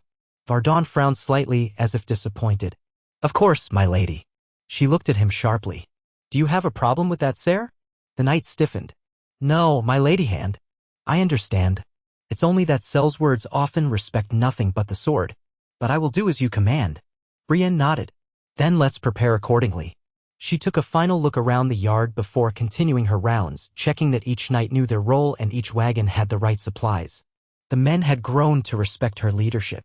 Perhaps in the earliest days of her tenure as hand, some had doubted her. A tall woman in battered armor, rumored to have bested many foes, but also rumored to be too earnest for politics. Now they saw that her honesty was not weakness and her martial skill was no legend. She had earned their trust the same way she had earned every ounce of her reputation, steadily, without flourish, simply by being who she was. By the next morning, the royal galleys awaited at the docks of King's Landing. A crisp wind whipped at their sails and seabirds wheeled overhead, screeching for scraps. Wooden planks groaned under the weight of men leading horses up the ramps. Provisions were hauled aboard in crates marked with the sigil of the crown. Brienne stood on the quay, scanning the horizon. The sea was calm enough, no storm clouds threatened. She offered a silent prayer that the weather would remain kind on their journey south. Davos had come to see them off. He clasped Brienne's hand in farewell, his leathery face set with a worried expression. "Send word if you need anything," he said. "I'll keep the realm from falling into chaos while you're away." Brienne allowed a small grin. "You're quite adept at that. Between you, Lady Jane, and the king, I trust King's Landing will be in good hands." He bowed. "Safe travels, my friend." Then he turned to Podrick and Vardon, offering each a nod. "Keep her safe, lads." Podrick's cheeks pinked. "We'll do our best, my lord." Bran's steward arrived with last-minute instructions. The king had approved the expedition's final size, 300 men in total, with half to sail and half to follow by land after crossing the Boneway from the Stormlands. The steward handed Brienne a sealed scroll for Prince Quentyn, signifying her royal authority to negotiate on behalf of the crown. She tucked it safely away in a leather pouch. At last, Brienne mounted the ship's deck, walking to the prow where she stood, silent and imposing. She felt the eyes of the men upon her, some uncertain, others resolute. She was their leader. She carried Oathkeeper at her hip, the red and gold waves in the Valyrian steel capturing the morning sun. Podrick and Vardon stood behind her, and the master of the ship shouted commands to set sail. The quay receded as the galley glided out into Blackwater Bay, sails billowing. King's Landing soon became a silhouette of spires and walls behind them. Brienne inhaled the sea air, tasting salt and brine that reminded her of Tarth. She was leaving the seat of power she had come to know so intimately, trading its labyrinth of politics for the uncertainties of Dorne. In her mind flickered the memory of the Godwood, where she had prayed for guidance. She thought of King Bran's calm assurance that she was the right person to handle this. That he trusted her. Whether the raiders were mere pirates or something more menacing, she would uphold her duty. The voyage took them along the coast. The first few days passed uneventfully with fair weather and moderate winds. The men spent their time adjusting to life at sea, gambling with dice, sharpening blades, or telling stories on the lower decks. Brienne patrolled the ship daily, ensuring discipline. She had no illusions. Some sellswords might be waiting in hidden coves, but for now the waters seemed peaceful. At night, she often stood on the deck, gazing at the stars. Podrick would sometimes join her, quietly reminiscing about the journeys they'd taken in the past, searching the riverlands for Sansa, escaping danger in the north, crossing paths with bandits and broken men. Now, the realm was more unified, and yet trouble still lurked in corners like the Stepstones or the desert frontiers. It occurred to her that peace was not a final state but a constant labor, one she was sworn to keep. On the 5th day, they reached the mouth of the Green Blood, the long, winding river that cut through Dorne. There, they rendezvoused with a small Dornish cutter flying the Sunanspear sigil. A handful of Dornish guards in burnished copper armor stood at attention on the deck, slender spears in hand. Their captain hailed Brienne's ship, requesting permission to come aboard. Brienne allowed it, curious to hear their news. When the captain came aboard, he removed his helm to reveal a lean, tanned face with a neatly trimmed beard. "Ser Brienne of Tarth?" he asked in a lilting Dornish accent. She inclined her head, and he bowed deeply. "I am Captain Darren Santagar, sent by Prince Quentyn to escort you upriver to Sunspear. The prince awaits your arrival." Brienne gestured to the men hauling lines. "We'll follow you. The ships can anchor in the deeper water near the mouth, but we'll continue with a smaller vessel if the river is too shallow." Captain Santagar nodded. "That would be wise. Our cutter draws far less depth. You and your chosen retinue may come aboard. The rest can await in the bay or march overland to Sunspear." Brienne selected Podrick, Vardon, and a dozen knights to accompany her on the Dornish cutter, instructing the rest of her men to anchor near the coast and remain vigilant. The horses, too, would need to be ferried ashore, though that would take time. She trusted her subordinate, Ser Halbert, to manage the logistics in her absence. The Dornish river vessel was sleek, built to navigate shallow waters. As they traveled upriver, the landscape around them transformed. The rolling dunes, tall date palms, and rocky outcroppings formed a stark contrast to the lush greenery of the Crownlands. The sun blazed overhead, and Brienne felt the heat pressing down on her armor. She began to understand Davos's warning. Dorne was no place for wearing full plate all day. The men were already sweating heavily, their faces red. She made a mental note to reduce the armor requirement in midday hours to avoid heat strokes. Captain Santagar pointed out a sandstone fortress in the distance. That is the seat of House Jourdain. They've pledged their riders to help guard the roads after the raids. Many of the smaller Dornish houses are sending what men they can spare. Brienne eyed the fortress, perched like a falcon on a rocky rise. You say the raids have grown bolder? The captain grimaced. Yes. Sometimes they come ashore at night, burn a fishing village, and vanish before dawn. Other times they hold the place for days, capturing folk as slaves, if the rumors are to be believed. We found bodies, too. Men with throats cut, women left in the streets. She felt a cold coil of anger in her gut. And you mentioned they claim to have heard the word dragons? Is there any truth to that? Santagar shrugged, looking uncomfortable. I've not seen any dragons, nor do I believe such talk. But some fishermen swear they saw a great shape in the moonlight, black wings on the wind. If there is a large sail on a warship, perhaps it could be mistaken for wings. People see shadows and fill in the rest with old stories. Still, I cannot quell the rumors. Brienne felt a small measure of relief. She'd not relished the thought of facing a real dragon. Even so, the notion that these raiders used the symbol of a dragon perhaps to inspire terror could be cunning. She'd remain on guard. We'll find the truth of it, she said. Thank you for your honesty. They continued upriver for the better part of 2 days. The banks became more fertile, dotted with orchards of citrus and pomegranates. Occasionally, they passed small villages nestled against the river, farmers gaping at the royal banner that fluttered from the cutter's mast. By the second evening, they drew closer to Sunspear. The fortress towered ahead, surrounded by the glimmering sprawl of the city's white stone buildings. The water reflected pink and gold as the sun sank, casting long shadows across the desert. When they disembarked, a group of Dornish guards led them up a winding path through the city streets. The architecture was unlike the grand keeps of the Crownlands. Here, slender towers and graceful archways abounded, with mosaics of colored tiles capturing the last rays of daylight. The people in the streets paused to watch the newcomers. Some looked anxious, others curious, a few hostile. Brienne noted that tension, feeling the weight of being a foreign force in Dorne, even if they came at Prince Quentyn's request. At last, they arrived at a tall gate flanked by spear-wielding guards in polished breastplates. Beyond lay the prince's palace. Captain Santagar announced their arrival, and the gates creaked open. Courtiers in airy silks stood in the courtyard, conferring in hushed voices. A steward hurried forward to greet the visitors. Ser Brienne of Tarth, he intoned, the prince awaits you in the Hall of Suns. Brienne and her knights followed the steward through a column-lined corridor adorned with murals of desert battles and triumphant processions. The air inside was cooler, scented with jasmine. They entered a spacious hall lit by massive windows that let in the golden dusk. At the far end rose a dais with a carved stone seat, upon which sat Prince Quentyn Martell. He was in his 40s now, with a close-trimmed beard, dark hair, and a reserved demeanor that he had inherited in part from his father, Doran. He wore flowing Dornish robes in shades of burnt orange and crimson. Beside him stood several courtiers, among them a slight, sharp-eyed woman in a belted gown, likely a cousin or an advisor. Quentyn rose as Brienne approached, hands clasped before him. She removed her helm, gave a respectful bow, and gestured for her knights to do likewise. Your Grace, she greeted, using the style for a ruling prince of Dorne. I come on behalf of King Bran and the Six Kingdoms. Prince Quentyn's features were grave, but there was a note of warmth in his eyes. Ser Brienne, we welcome you. Dorne thanks you for answering our call for aid. He gestured for her to approach the dais. My father always believed in forging alliances with the rest of Westeros. I continue that tradition. These raiders threaten more than just Dornish pride, they threaten the stability of our trade routes which connect to the entire realm. I am pleased the king saw fit to send his most esteemed hand.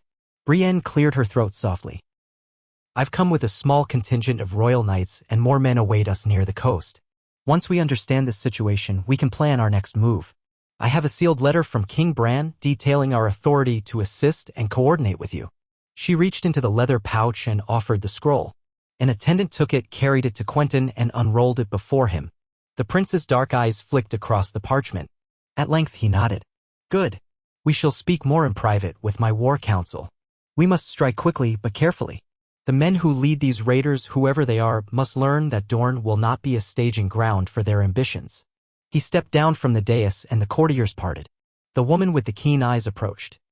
So you are the first female hand, she said.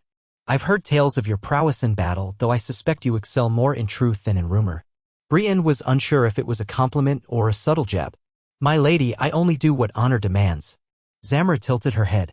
Well, I suppose we shall find out how that honor fares against desert cunning. Welcome to Sunspear. Prince Quentyn guided them through a side door into a more intimate council chamber. Braziers burned with fragrant coals, giving off a gentle heat that felt much less oppressive than the outdoor sun. Ornate cushions and low benches surrounded a central table. Maps were spread out depicting Dorne's coastline from the Broken Arm to the Greenblood Delta. Tiny markers indicated where raids had occurred. Brienne leaned over them, taking note of how far the incursions reached. She pointed to a cluster of markers near the coast east of the Tor. These raids are inland, not just on the beaches. Lady Zamora nodded. Yes. They navigated the smaller rivers and channels at night, striking villages that had little defense. Our outriders saw signs of their camps hidden in canyons. They vanish before our main forces arrive. Quentyn tapped his finger on the largest cluster of markers near a stretch of coastline. Recently, they've focused on this region, staging repeated strikes. We suspect they have a base of operations near the Stepstones or possibly even on the Essos side from where they cross over. Our ships that attempted pursuit vanished in the night. The ones that returned said they were outmaneuvered by lighter, faster vessels. Brienne absorbed the details. We'll need to coordinate land and sea. My men can strengthen your coastal defenses while we dispatch a joint fleet to scour those waters. If the raiders have a hidden cove, we'll find it. Meanwhile, we can set up scouts in the desert passes to cut off their routes inland. Quentyn's expression brightened with cautious optimism. We've tried some of that already, but the raiders slip through. They know Dorne well. Or at least, they have guides who do. If you bring fresh men, it may catch them off guard. Brienne nodded. We should also consider finding out who funds them. Sellswords rarely raid without coin. Someone stands to gain by weakening Dorne. Zamora's gaze flicked to Brienne. Our spies say there may be exiled lords from Essos, men who once followed Daenerys Targaryen but drifted into mercenary work when her cause collapsed. Others whisper of ambitious merchants. We do not have definitive proof. But if there is a ringleader, that is who we must capture or kill. Prince Quentyn's jaw tightened. It's possible they use old Targaryen symbols to sow fear. Or there may be a rogue scion of House Targaryen seeking to rally those still loyal to the dream of a dragon's rule. Though that seems far-fetched. We have no evidence of any true Targaryen bloodlines left aside from rumors in Essos that never cease. Brienne understood how rumors had plagued Westeros for decades, false pretenders to one throne or another. The War of the Five Kings had taught everyone how easily a spark could ignite the realm. Whatever the truth, we'll address it together. For now, let us form a plan. I can dispatch some of my men to your coastal forts to reinforce and train your garrisons if necessary. They spent hours mapping out routes, assigning scouts, and discussing strategies for infiltration. Brienne's practical, methodical approach meshed well with the Dornish penchant for cunning. They agreed that while the Dornish forces knew the land best, Brienne's knights would provide the authority of the crown and, they hoped, a surprise to the raiders. If the Sellswords believed Dorne stood alone, discovering a royal host at their backs might cause them to retreat or attempt negotiations. When the meeting concluded, night had fully fallen. Prince Quentyn graciously offered Brienne and her men rooms within Sunspear. Zamora promised to share more intelligence in the coming days. The tension in the hall lingered even as the participants dispersed, each weighed down by the knowledge that the threat was larger than any single raid. It was organized enough to cause widespread chaos. Brienne was shown to modest but comfortable quarters, a mosaic-tiled chamber with a window overlooking the city. A warm breeze drifted through the window's thin curtains. She removed her armor piece by piece, setting it on a wooden stand. Her body ached from the heat, the long days of travel, and the mental exhaustion of constant vigilance. Yet her mind still raced with questions. Who truly led these raids? Were they merely for profit or something more? How many lives had already been lost? She knelt by the open window, letting the desert air wash over her. The city lights twinkled below. From somewhere came the faint sound of a lute, a mournful tune that drifted on the wind. In that moment, she felt a pang of longing for Tarth's cool breezes, for the familiar hush of the Red Keep's godwood, for the simpler days when her only quest was to find and protect Sansa. But those days were gone, replaced by a duty far greater than any single person. She closed her eyes and recalled King Bran's voice, "You are my hand. Serve the realm as you always have." She inhaled deeply, steeling herself for the challenges ahead. At dawn, she woke early, determined to inspect the Dornish garrison. She donned lighter armor, a padded gambeson, chainmail over it, and a breastplate, forgoing the heavier plate on her arms and legs. The corners of the keep were already bustling with activity. Dornish soldiers sparred with spears in the courtyard, their footwork fluid and precise. The clack of wood on wood mixed with the clang of steel from blacksmiths at their forges. She noted the differences in training. The Dornish favored speed, agility, and cunning, while knights of the Six Kingdoms tended to rely more on plate armor and direct confrontation. Captain Darren Santagar greeted her with a polite bow. "Good morning, Sir Brienne. I trust you slept well enough." She admitted the night was warm compared to what she was used to, but she was rested. "Prince Quentin asked that I show you around. We can start with the muster yard, then proceed to the stables where the cavalry trains." Brienne walked with him, impressed by the discipline she saw. The men, though fewer than in some of the larger kingdoms, were clearly well trained. "I see you drill early," she said. Santagar nodded. "The sun is kinder at dawn and dusk. In the midday we focus on other duties. Otherwise, men collapse from the heat. In open battle we prefer to strike at dawn or under moonlight. But these raiders choose whenever suits them." They passed a group of archers practicing with double-curved bows, loosing arrows into straw targets. The archers wore loose-fitting robes, some with scarves wrapped around their heads. Brienne realized how essential it was to adapt. Her knights in heavy plate would be at a disadvantage if forced to march across scorching dunes in midday. She resolved to adjust tactics accordingly. At the stables, sleek desert-bred horses stamped and snorted, their coats gleaming.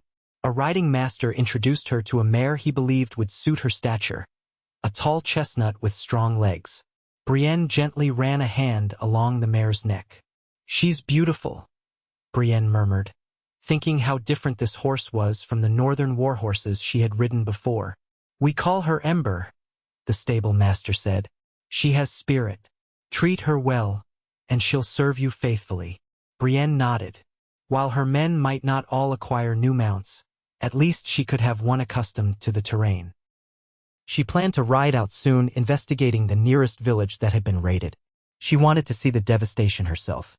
After finishing her tour, she rejoined Prince Quentin in the open-air portion of the palace, where orange trees grew around a tiled courtyard. A fountain trickled in the center. Courtiers sat on cushioned benches, sipping water or juice. When Brienne arrived, Quentin beckoned her to join him at a small table laden with fruit and flatbread. Zamora stood close by, quietly observing. The prince poured her a cup of water infused with mint. "Did Captain Santagar's tour prove enlightening?" he asked. "It did. Your men are well trained," Brienne replied, taking a grateful sip. "The water was cool, refreshing. I'd like to see the recent raid sites. Speak with the small folk, gather what details we can. I've learned that eyewitness accounts often provide clues that official reports miss." Quentin pressed his fingers together. "Very prudent. You have my leave to ride out.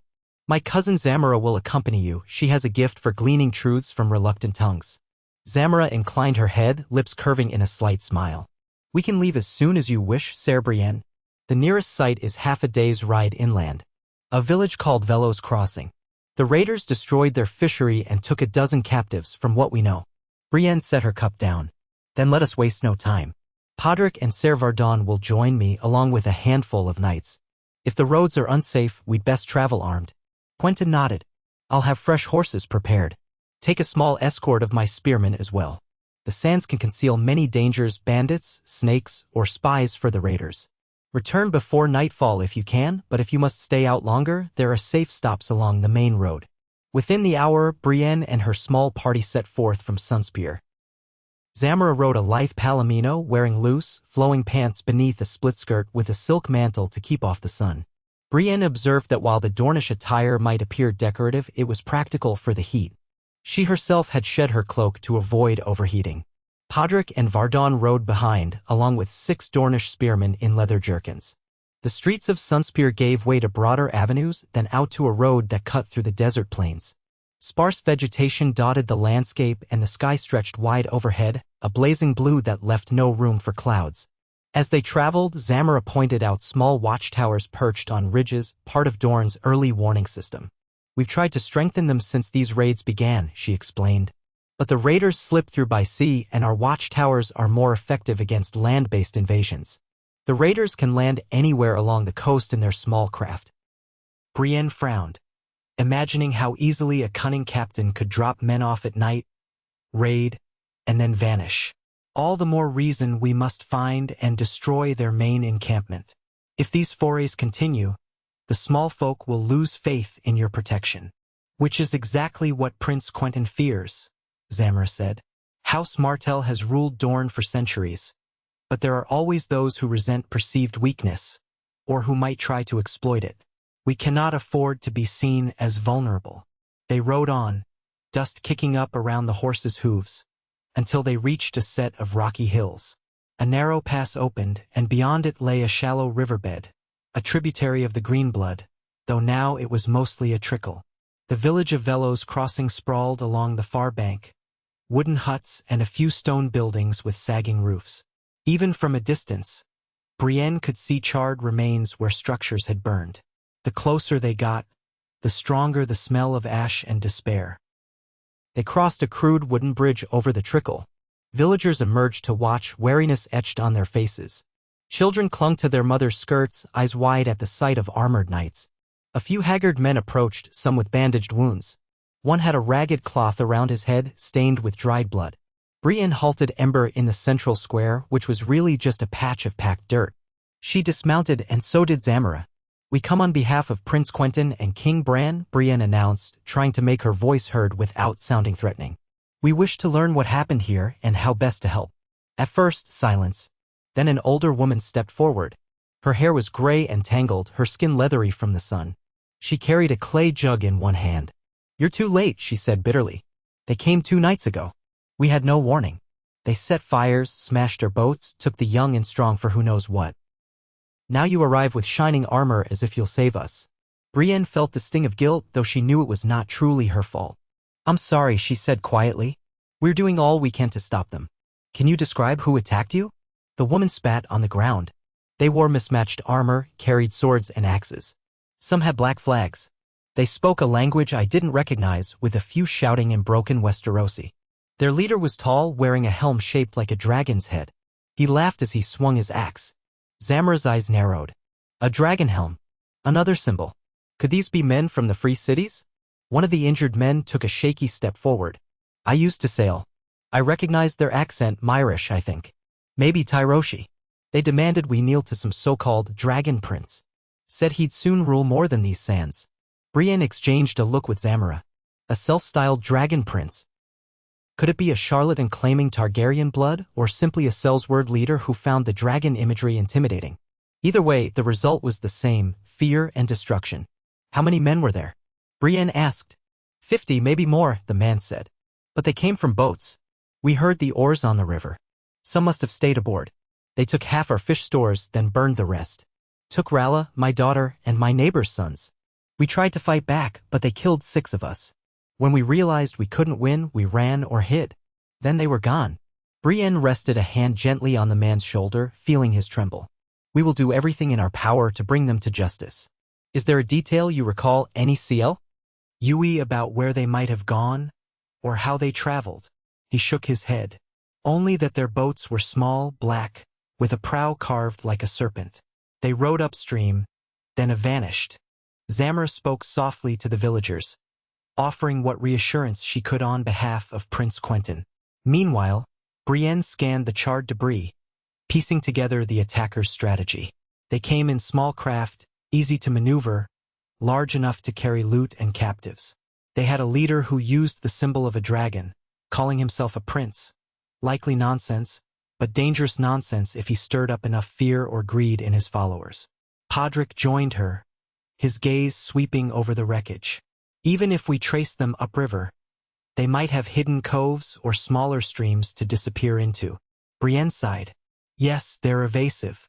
We'll need to patrol the rivers carefully, perhaps with smaller boats of our own. But that alone might not suffice. We need to lure them or corner them in a place they can't slip away from. Ser Vardon, who had been examining footprints near a partially burned dock, looked up. My lady, I see signs of multiple craft. Perhaps the men who traveled by land left tracks. We could follow them if they marched off to a temporary camp. Brienne and Zamora joined him by the shore. The ground was churned with footprints. Some disappeared into the river while others led south toward the rocky hills. The track was faint as the wind-blown sand obscured much, but there was a discernible path for a short distance. We should follow, Brienne said, at least a little way. If we can confirm their route, we can send word to Prince Quentin for a larger response. Zamora hesitated. We must be cautious. They could have left men behind to ambush pursuers. Brienne nodded. We'll not stray too far from the village. I want to see if the path leads anywhere. Then we return before dark. Understood? The spearmen and the knights murmured agreement, though a hint of anxiety settled over them. The heat was already climbing, and the thought of an ambush in the desert was unsettling. They rode out slowly, following the tracks as best they could across sandy terrain. The sun climbed overhead, scorching down on their heads and shoulders. Brienne soon understood why the Dornish trained at dawn and dusk. Even wearing lighter armor, she was perspiring heavily, the heat pressing on her like a physical weight. Yet she pressed on, scanning the horizon. After an hour, the tracks diverged. Some continued along the riverbank, others wound into a narrow canyon with high walls of sandstone. Zamora peered into the canyon's mouth. A perfect spot for an ambush. Are you sure you want to go in? Brienne studied it, mindful of the risk. No further than a few hundred paces. If we sense any threat, we pull back. Stay alert. She motioned for Podrick and Vardon to keep their knights in formation. The Dornish spearmen fanned out on the flanks. Hoofbeats echoed off the canyon walls as they entered single file. The canyon air felt even hotter, as if the wind died here. High overhead, hawks circled, occasionally shrieking. The sandstone rose in jagged spires, dotted with small caves or crevices. Brienne's instincts prickled. If she were a raider, she'd place archers above to rain arrows on any intruder below. But the canyon remained silent, no sign of life except for the odd lizard skittering across a rock. They continued carefully, scanning every ledge. After some distance, the sandy floor showed signs of campsite debris, ashes of a small fire, footprints, a discarded piece of rope. Brienne dismounted, letting Ember's reins hang. Crouching by the ashes, she felt that they were cold, likely a day or two old. They camped here briefly, she murmured. Maybe after the raid. Zamora picked up the piece of rope. A sturdy weave reminiscent of Essosi manufacture. Not from here, she remarked. I've seen such rope in Volantis. So perhaps these men hail from various free cities or have trade connections there. Podrick took a cautious step forward, checking a small alcove in the canyon wall. There's a bit of cloth here. Looks torn from a garment. Possibly one of the captives? Brienne sighed, sorrow pulling at her chest. So they marched them through here? But where next? Vardon, shading his eyes to peer down the canyon, said, it curves further. Might lead out to a deeper desert or connect to another pass. I doubt we can track them much longer with so little water. She nodded. The day's heat was nearing its peak, and continuing deeper into unknown territory was too risky with a small party. We've learned enough for one day. Let's return and report to the prince. We'll propose a coordinated search of these canyons. Perhaps we can drive the raiders out or at least block their paths. They mounted up and turned back. Brienne's mind churned with the possibilities. A cunning foe would keep camps hidden, move often, and rely on the desert's natural defenses. The objective wouldn't be easy, but if they could find a pattern or catch the raiders in transit, they might strike a decisive blow. She was reminded of the bandits she'd hunted in the Riverlands. Except here, the land itself was more hostile than half the foes she'd fought. And these were no mere bandits, they were organized, led by a man styling himself a dragon prince. The ride back was quiet, aside from the horses' steady plodding. Zamora occasionally glanced at Brienne, as though wanting to gauge her reaction to what they'd found. Brienne kept her thoughts contained. She would speak frankly with Prince Quentin soon enough. The villagers' suffering lingered in her mind, fueling her determination. She wondered how many more villages might be in peril if they didn't act swiftly. They reached Velo's crossing again, ensuring the villagers knew they would return with more men to patrol the area. A few of the small folk muttered that it wouldn't bring back their loved ones. Brienne could offer no comfort beyond her vow to pursue justice. Her knights refilled water skins at the trickle of river while Zamora purchased a few extra supplies from a reluctant vendor. Then they rode back towards Sunspear, pushing to return by late afternoon. Along the way, Brienne felt the desert's punishing heat begin to subside as the sun descended. The shadows grew longer and a distant breeze carried the promise of evening cool. Despite her fatigue, she urged Ember onward at a steady pace.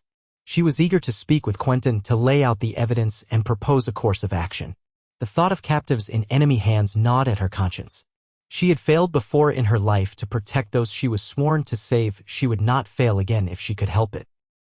When they rode through Sunspear's gates at last, the city was bathed in the golden light of dusk. Lanterns flickered to life in the archways and the smell of spiced dishes drifted from open windows. The returning riders drew curious stares, though most of the city's denizens seemed accustomed to the presence of foreigners by now. They returned to the palace. Servants greeted them with cool water and led the horses to the stables.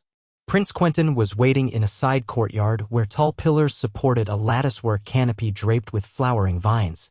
Despite the day's heat, he wore the same heavy robes, albeit with a light sheen of sweat on his brow.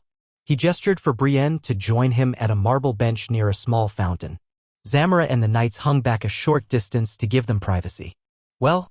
Quentyn asked, voice low. "What did you find?" Brienne explained the village's condition, the testimony about a dragon prince, and the campsite in the canyon. Quentyn's expression hardened at the mention of captive villagers and the raiders' brutality. "They grow bolder," he murmured. "I can't abide this any longer." "We must flush them out," Brienne said, her voice quiet but resolved. "We can form multiple patrols to block the major canyons and river routes. My men near the coast can help patrol the shore. We'll need more scouts, though. The raiders might slip away if we don't cover every gap." The prince nodded, but his eyes flickered with the complexity of the challenge. "I'll send ravens to the lesser lords, urging them to cooperate fully. Some of them may resist, not wanting to yield authority to outsiders, but if we emphasize the crown's role as an ally and the severity of the threat, they should comply." Zamora stepped forward, joining them. "I can mobilize our best scouts, men who know the desert intimately, smugglers turned loyal to House Martell. They'll track these raiders better than any standard patrol. With the knights providing the muscle, we might corner them. But it may take weeks or longer to find their main hideout. We must be patient." Brienne nodded. "I'm prepared for that. In the meantime, we should set a trap if possible, something that draws them out. They target villages with fish or supplies. Perhaps we fortify a vulnerable settlement with hidden troops, wait for the raiders to arrive, and then spring upon them." Quentyn considered this.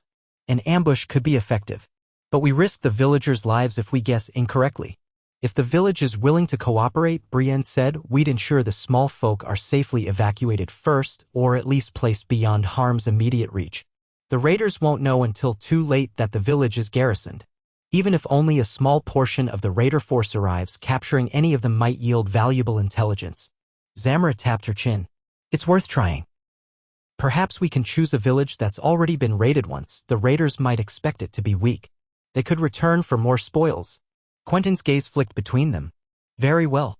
Let us gather the war council tomorrow. We'll plan the ambush and coordinate the patrols. For tonight, rest. You must be exhausted." Brienne was about to protest that she could keep going, but the day's heat and travel had indeed drained her. She acquiesced with a short nod. "Thank you, Prince Quentyn." He dismissed her with a polite nod. As she left, Zamora lingered behind, likely to confer with the prince. Brienne noted the closeness between them, a certain ease that came from long-standing family ties and mutual trust. She was glad Quentyn had a capable advisor like Zamora. They would need all the wit and skill they could muster in the days ahead. In her chambers, Brienne removed her sweat-soaked gambeson. A copper tub stood ready, filled with tepid water that a servant must have prepared. She sank into it with a quiet groan, letting the water wash away dust and fatigue. Closing her eyes, she recalled the villagers' haunted expressions, the talk of a so-called dragon prince. If he truly believed himself of Targaryen descent, or if he simply borrowed that fearsome image, he was playing a dangerous game. Westeros had seen enough dragon banners to know that whenever one was raised, chaos followed. When she emerged from the bath and toweled off, she found a simple meal laid out: flatbread, olives, spiced lamb, and a pitcher of water. She ate quickly, grateful for the sustenance. Her body longed for sleep, but her mind was restless. This mission was more complicated than she'd first anticipated. Still, it was her duty, one she would see through, no matter the cost. Eventually, she lay down on the cool linens, exhaustion claiming her. As she drifted off, her last conscious thought was a silent vow to the realm and to all those innocents caught in the crossfire. I will protect you. Dawn found her once more at the cusp of duty, and she rose with renewed determination. The next day, they convened the war council in a round chamber within the palace. The walls were painted with desert motifs, rolling dunes, the sun in various stages of ascent and descent. Seated around a circular table were Prince Quentin, Lady Zamora, Captain Darren Santagar, a few Dornish lords of minor houses, and Brienne with her knights. Servants brought chilled water and fresh fruits to combat the rising heat. A large map covered the table's surface. Zamora placed small wooden tokens to represent known or suspected raider positions. Quentin leaned forward, hands braced on the edge of the table. We'll start with the plan to reinforce key villages, he said. Sir Brienne, how many of your knights are you prepared to place in these outposts? Brienne glanced at her notes. I have 200 knights and men-at-arms under my command along the coast. If I split them into smaller groups with guidance from your scouts, we could station them at 4 or 5 vulnerable locations. I won't scatter them too thin, but enough to deter an attack or respond quickly. Additionally, we could create a central reserve force ready to move wherever we spot the raiders. One of the minor lords, a man with a hawk-like nose and sharp cheekbones, tapped the map. We'd better focus on the villages with easy river access. That's how the raiders travel quickly. If we block the rivers, we block their easiest route. Zamora moved several tokens to indicate these river villages. We'll station a small garrison in each. As for the ambush, I propose we choose a hamlet that's been hit before. They might come back. If we station, say, 20 men discreetly in the surrounding dunes, we can react swiftly when the raiders arrive. A debate ensued. Which hamlet was best suited, how to keep it from panicking the small folk, how to signal reinforcements if the raiders arrived in large numbers. In the end, they settled on a plan: pick a hamlet named Las Espigas, known for its grain fields and a small fishery. It had been attacked lightly a month before, but not razed. The local rumor was that the raiders might return for more. They would secretly reinforce the hamlet with half Dornish spearmen, half Crown Knights. Brienne would place a cavalry detachment a short ride away, hidden behind hills. If the raiders attacked, the hamlet garrison would hold just long enough for the cavalry to charge in. Prince Quentin rubbed his temples. I dislike using my own people as bait, but if we can ensure their safety and lure these raiders into a trap, it could end this quickly. Brienne spoke firmly. We won't risk more lives than necessary. We'll evacuate women and children to a nearby holdfast. Some villagers can remain if they're willing to maintain the illusion. Otherwise, the raiders might suspect a setup. A hush fell as each member of the council realized the gravity of it. They were orchestrating a ruse that could decide Dorne's peace. Captain Santagar straightened. I'll see to the infiltration. My men will rotate discreetly into Las Espigas. If we're lucky, the raiders won't notice. Quentin nodded, turning to Brienne. When will you ride out? As soon as possible, she said. Give us 2 days to organize. We'll gather at the rendezvous point near the hamlet, conceal ourselves, and then wait. The meeting continued with finer details, signals, supply lines, contingencies if the raiders arrived in overwhelming force. Through it all, Brienne maintained a calm focus, determined to see the plan through. She was conscious that the men and women around this table looked to her for leadership, even as they also deferred to Prince Quentin. In this uneasy alliance between Dorne and the Crown, she was the bridging figure, a living embodiment of unity, or so she hoped. Afterward, she emerged into the palace courtyard. The sun was just past its zenith, the heat strong but bearable. She found a spot of shade under an orange tree. As she sipped water from a skin, she caught sight of Podrick approaching. He wore a concerned look. My lady, the men wonder how long we'll be in Dorne. Morale is fine for now, but it's easy to lose heart when facing a phantom enemy. Brienne nodded, understanding. Remind them why we're here, to protect the realm, to prove that these raiders can't act with impunity. Our presence is needed as long as the threat persists. Let them know we have a plan that might bring a swift end to this. Podrick nodded. I will. Also, some of the knights worry about the desert conditions. They're not accustomed to the heat. We've had a few close calls with heatstroke. We've taken to training early or late, as the Dornish do. She sighed. feeling the dryness on her own lips. That's wise. Encourage them to lighten their armor in midday. Keep hydrated. A knight is no good to us if he collapses in the sun. Just then, Zamra approached, her gaze flicking between them. We should begin moving the crown knights to the rendezvous tomorrow. The route is planned, but I'll lead you through a pass that keeps you out of sight of suspicious eyes. Brienne nodded. I'll have them ready. Let us hope these raiders take the bait. Zamra's expression hardened. They will. My sources say they're planning another strike soon. They seek to sow chaos and they prize food stores. Grain, fish, anything that can sustain them. Las Espigas is a perfect target. So the trap was set. The next morning, Brienne led a column of her knights out of Sunspear, joined by a contingent of Dornish spearmen. They traveled in smaller groups staggered across various roads to avoid drawing attention. By noon, they rendezvoused in a remote valley where low hills provided concealment.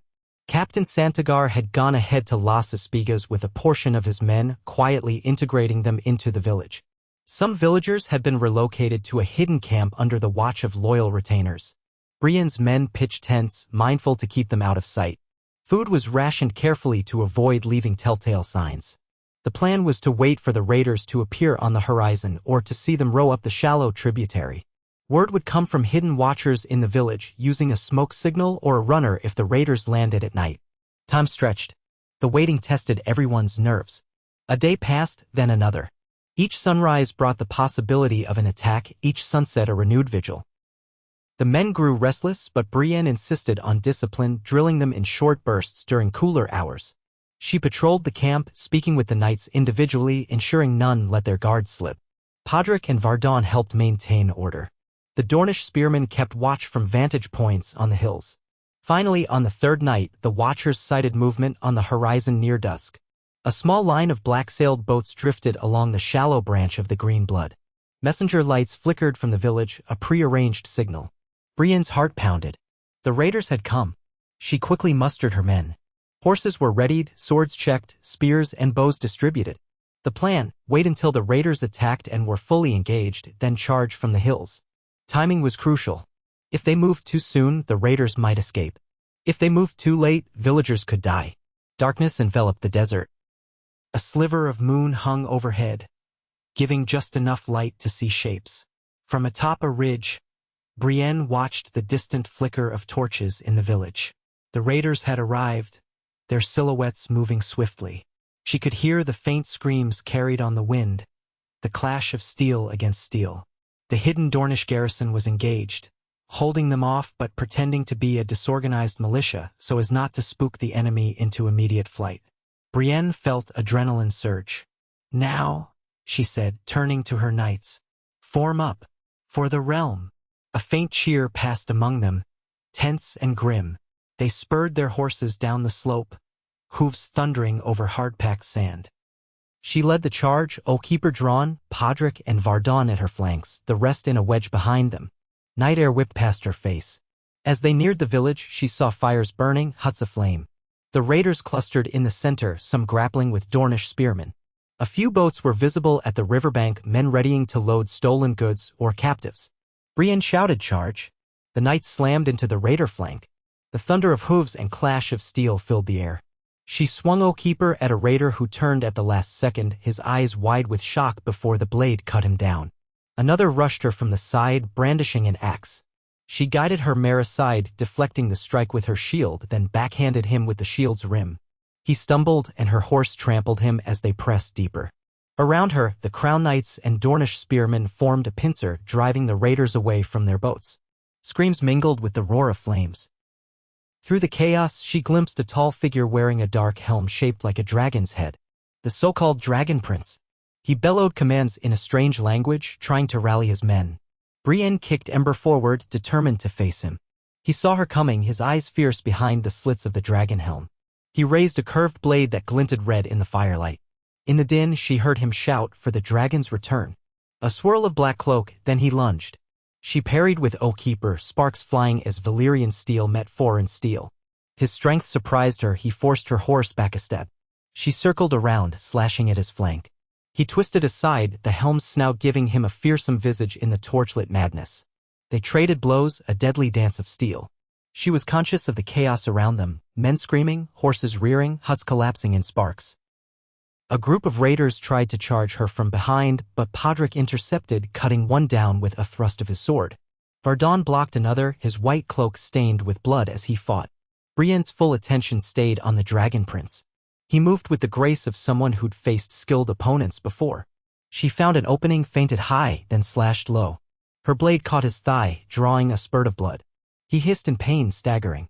Enraged, he swung in a wide arc. She ducked under it, stepping in to bash him with her shield. He toppled backward onto the ground, the helm slipping to reveal a bearded face twisted with fury. As he tried to rise, she aimed Oathkeeper at his throat. "Surrender," she commanded, her voice cold and steady over the din. "Yield, and your life may be spared." He glared, dark eyes burning with fanaticism. "I yield to no usurper's dog." He spat blood. Suddenly, he thrust a hidden dagger at her leg. She twisted away, but his blade grazed her calf. Pain flared.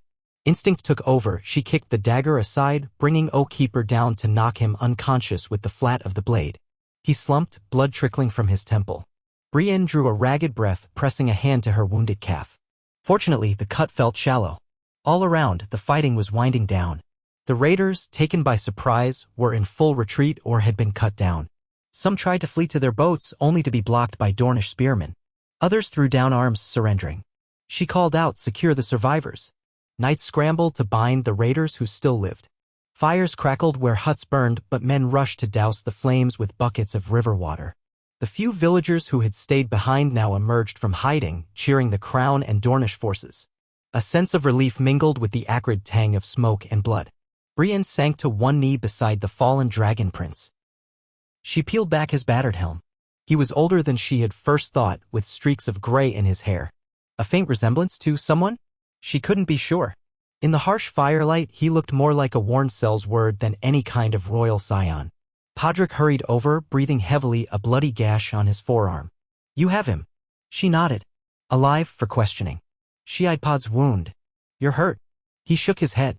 "It's fine, just a scratch." One of the Dornish spearmen came forward with shackles. She gestured for him to bind the man. "We'll take him to Sunspear. Let Prince Quentyn see who has dared call himself Dragon Prince. Perhaps we'll learn the extent of this plot." The spearman nodded, and together they lifted the unconscious man, dragging him away. Brienne stood with a wince, leaning on Podrick for a moment. "See if there are any captives," she said to him. "Free them, gather the wounded. We must salvage this village."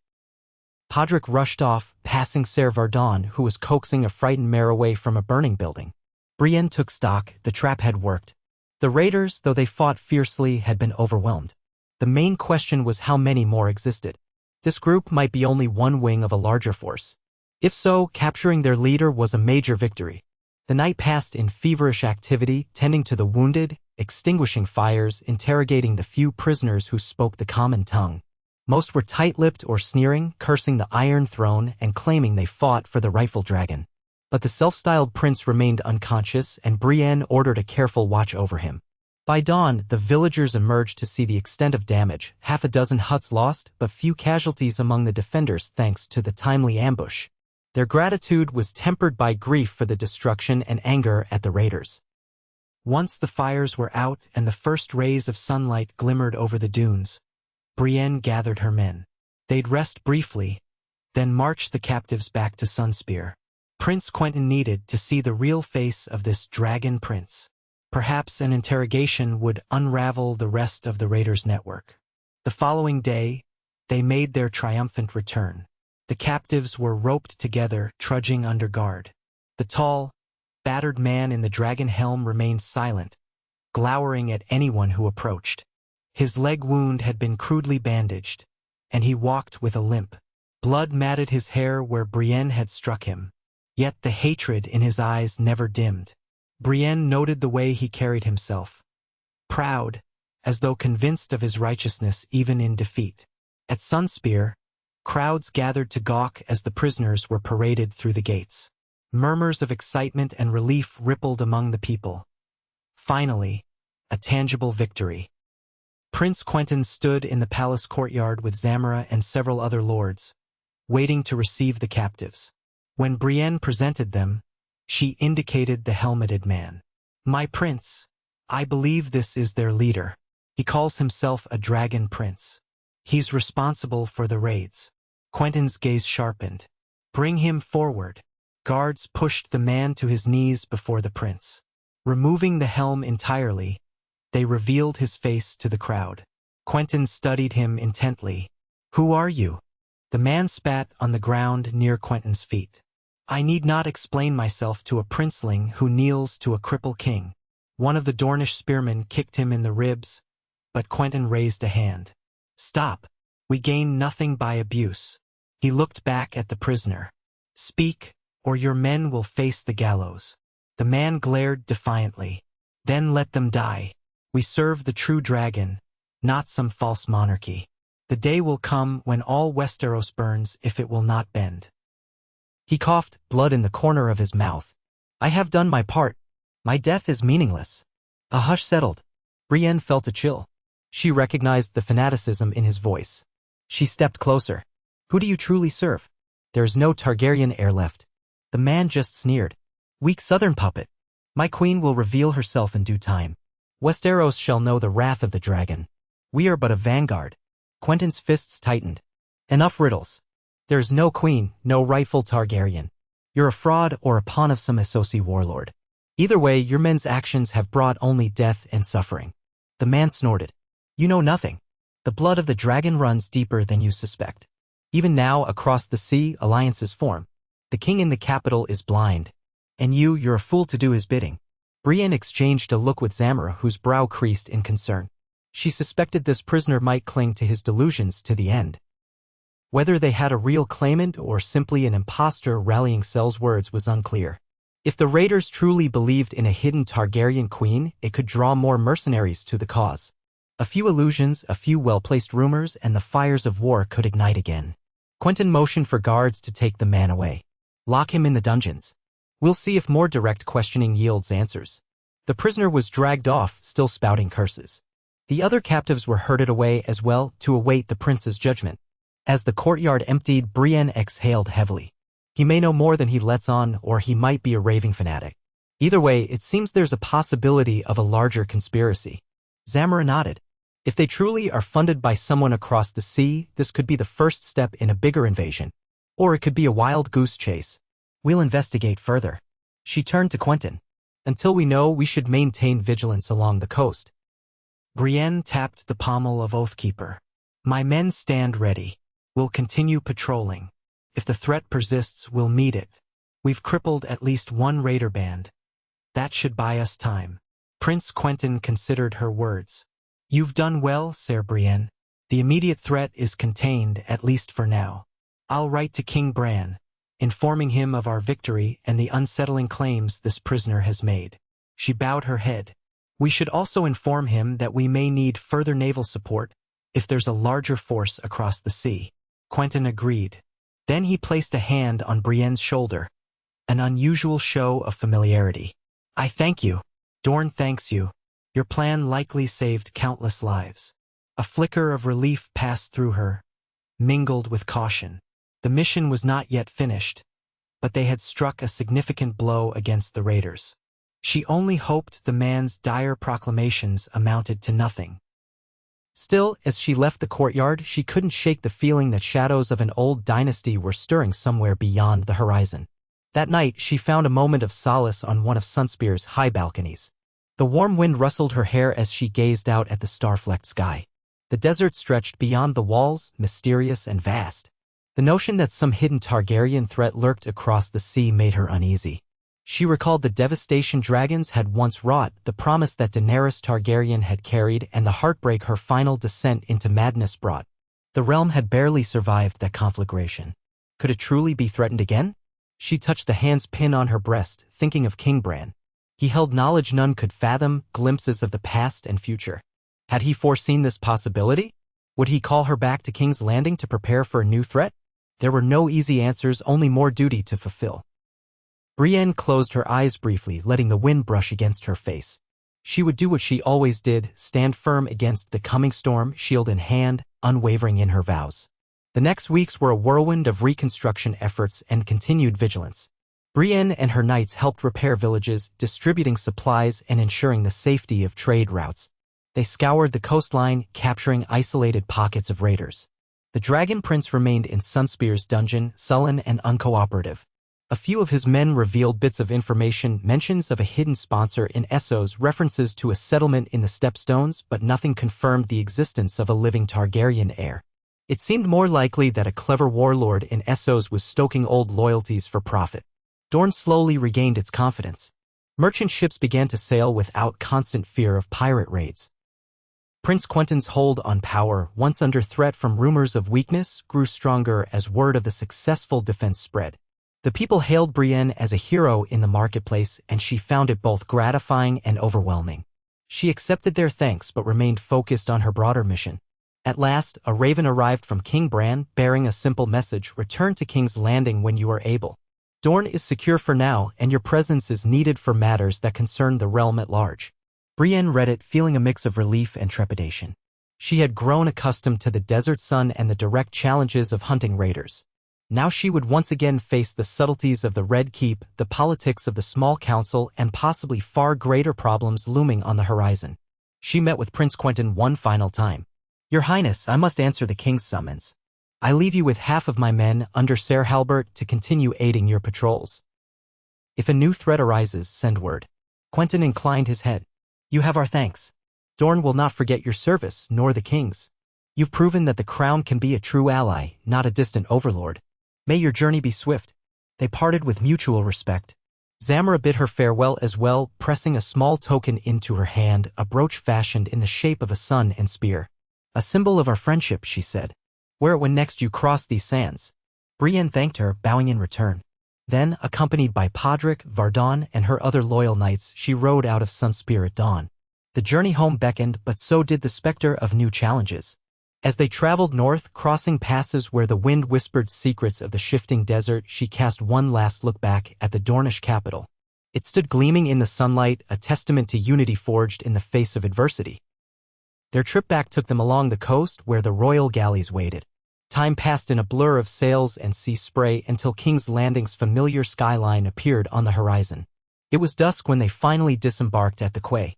The city's hustle enveloped them, street vendors hawking their wares, urchins darting between crowds, the clamor of horse carts over cobblestones. Brienne dismounted, feeling a profound sense of both homecoming and apprehension. She was the hand of the king, returning in triumph from a successful mission. Yet the realm's problems would not have paused in her absence. Podrick rode close, a small smile on his lips. It's good to be home, my lady, he said softly. She glanced at him, remembering when they had once ridden into the city under far different circumstances. Now they were champions of the realm, their station acknowledged by all. She managed a faint smile. Yes, Pod. It is. By the time they climbed the winding road to the Red Keep, torches glowed along the walls. The gates swung open, and they were greeted by Lord Davos, who was waiting in the courtyard with a lantern. He beamed at the sight of Brienne and the returning knights. Well met, he called, offering a respectful bow. You've been sorely missed. The king expects you first thing in the morning for a full report. Brienne dismounted, feeling the ache of long travel in her joints. It's good to see you, my lord. I'll speak with his grace as soon as he wishes. She paused, eyeing Davos's expression. It was pleasant enough, but she sensed a subdued tension behind it. Everything all right here? Davos sighed, handing his reins to a stable boy. Much has happened. Rumors swirl of fresh tensions in the Vale, and Dorne isn't the only place men have reported strange sightings of black-sailed ships. The king received word from the Iron Islands, too. Yara Greyjoy warns of roving pirates that might be connected to your so-called dragon raiders. It seems you've returned just in time. Brienne rubbed her temples. So the threat wasn't contained to Dorne alone. I'll meet with the council at dawn then. We'll get to the bottom of this. Davos nodded. Yes, we will. Come, rest for the night. The realm can wait till morning, though not much longer. She walked through the familiar corridors, every tapestry and column stirring old memories. Servants bowed, some smiling in relief to see her. At her old chambers, she found them freshly aired, a warm bath waiting inside. She allowed herself a moment to breathe. The journey was done, yet the war for peace continued. While the immediate crisis in Dorne was resolved, echoes of something larger loomed, black sails and talk of a Targaryen resurgence, true or false, threatening to upset the fragile order King Bran had worked so hard to uphold. She bathed, washed off the desert dust, and donned a simple robe.